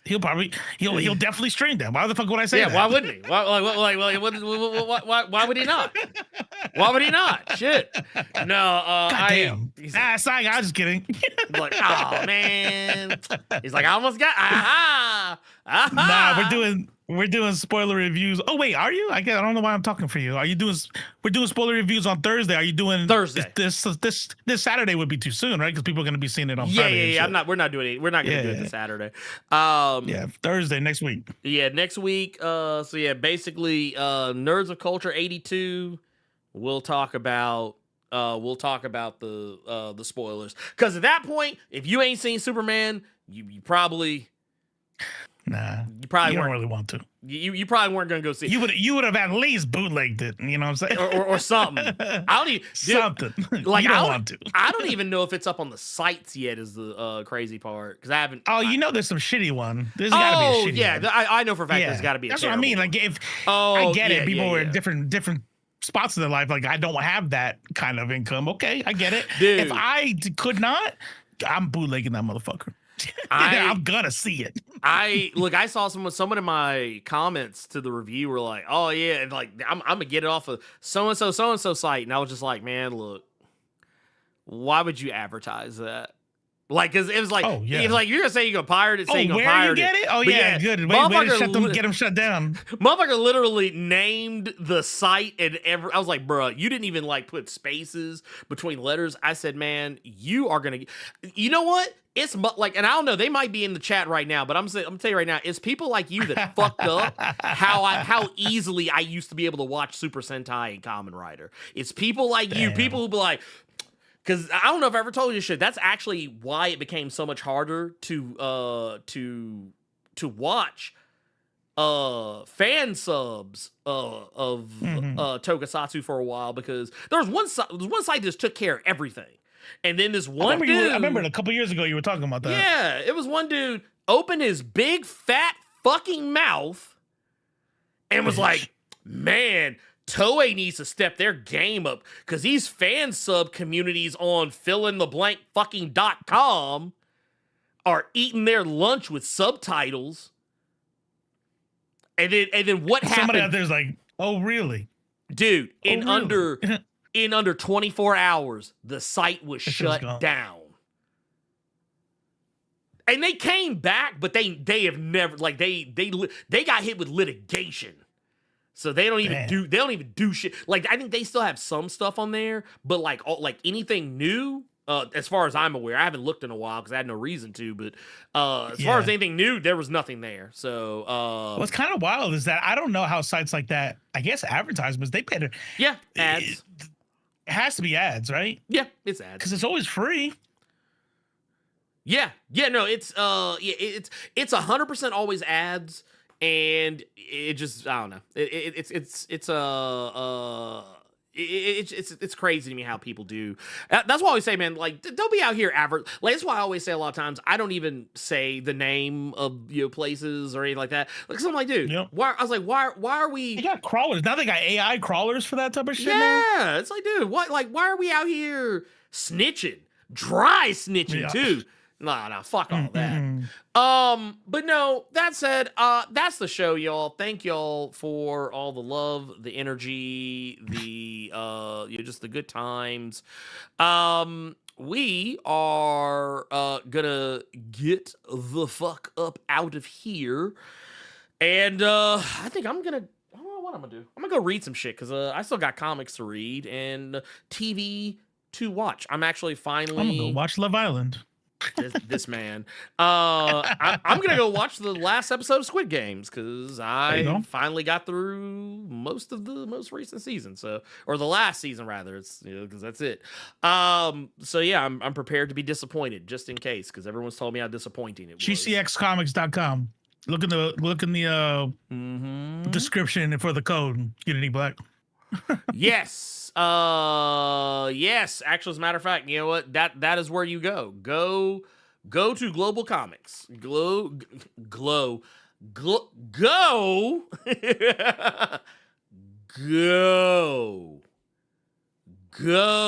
to Global Comics. As a matter of fact, when I hear y'all motherfuckers talking about man, I go to read comics. No, the only read comics online y'all motherfuckers need to go to is this motherfucker right here. This right here, Global Comics. This is Global Comics, y'all. You can get it all. You can get everything. Everything with the exception of Marvel. Yeah, Marvel is the only thing you want to read. Something's Killing Children. Boom, right there. They got Archie comics now. They got East to West. They got Jonathan Hickman fix. They got Superman Birthright. They got if you God help you, The Boys. They also got Kick-Ass and Transformers, and they also got some nasty nigga comics on here too, in case you a nasty motherfucker. Do they? Yeah, I can't click on those though. I can't click on all the. If you're asking who is that besides Batman, that is Rogue Son. If it's the one I'm thinking. If it was the one that or if you're talking about this one, then that's Void Rivals over here. But if you were talking about this one, he's talking about the one with the titties, probably. Oh, probably. It might be. It's probably the titties. Yeah, it's probably. You know what? It's probably the titties. Oh. Jill Hodo. Oh, Jill. Oh. Yep. Oh, yeah. On this side, I didn't see yet. That one, yeah, that's a titty comic. That's totally a titty comic. I can't pull that comic up on the screen. It's no. Can't pull that one up on the screen. It'll get me in trouble. It will get me in trouble. But yeah, there's over 100,000 comics on Global Comics that you can read. You can either buy them individually, or if you buy them individually, you're a fucking mad lad. But if you want to read the whole store for one price, you can get your first 1 year subscription 33% off by clicking the link that's in the description for this live stream, or if you type in !GCX, it'll pull up a link. You can click on it that way if you want to do it that way. And basically, yeah, it'll give you it normally runs like $89.99 a year, but it's like $59.99 for the first year if you use my link. Message. So yeah, I'm just saying, man. This is I'm just trying to put y'all on game. So Message. Yeah, do what you got to do. Do what you got to do. But yeah, you can also read All-Star Superman on there as well. Invincible. Like I said, and I think the IDW because IDW recently joined the ranks. They just started. They actually set it up where if you have the subscription, you can actually get stuff day and date. So if something comes out, it's on it's on Global Comics now. Like they just recently dropped the first trade for the Jason Aaron Ninja Turtles. It's already on Global Comics. You can read it right now. Damn. Like right now, IDW and Dark Horse are, I think, the only ones doing day and date. But because it's been doing so well, I'm pretty sure the others are gonna do it well. Also, all you people who were like asking me about Ianu, guess what's on Global Comics? Guess what's on there? Ianu's on there. You can read Ianu on Global Comics. You can also read, if you want to get into some manga, they actually got Appleseed on here, which is crazy. Crazy. You got Hellboy, Elf Quest, Empowered, all kinds of crazy shit. Ooh, Harrow County, that's good. So there you go. Like I said, you just do. Like I said, all the stuff is there. I'm giving you the tools. All you got to do is fucking take them. Fucking take them. And here, I'm going to say it again. There you go. Message. So here we go. I'm going to say, let's get the fuck up out of here. Let Robo get to his Love Island. I'm going to get to my Squid Game and some dinner. And just for everybody, thank y'all so much for tapping in. And we'll see you next time. For Robo Presents, Robo of Left Face TV. I got Blerd Cave mixed up in here for a second here. It's like y'all merged for a second. But no, for Robo of Left Face TV, I am the Blerd Without Fear. And you know what? Fox News. We coming for you, nigga.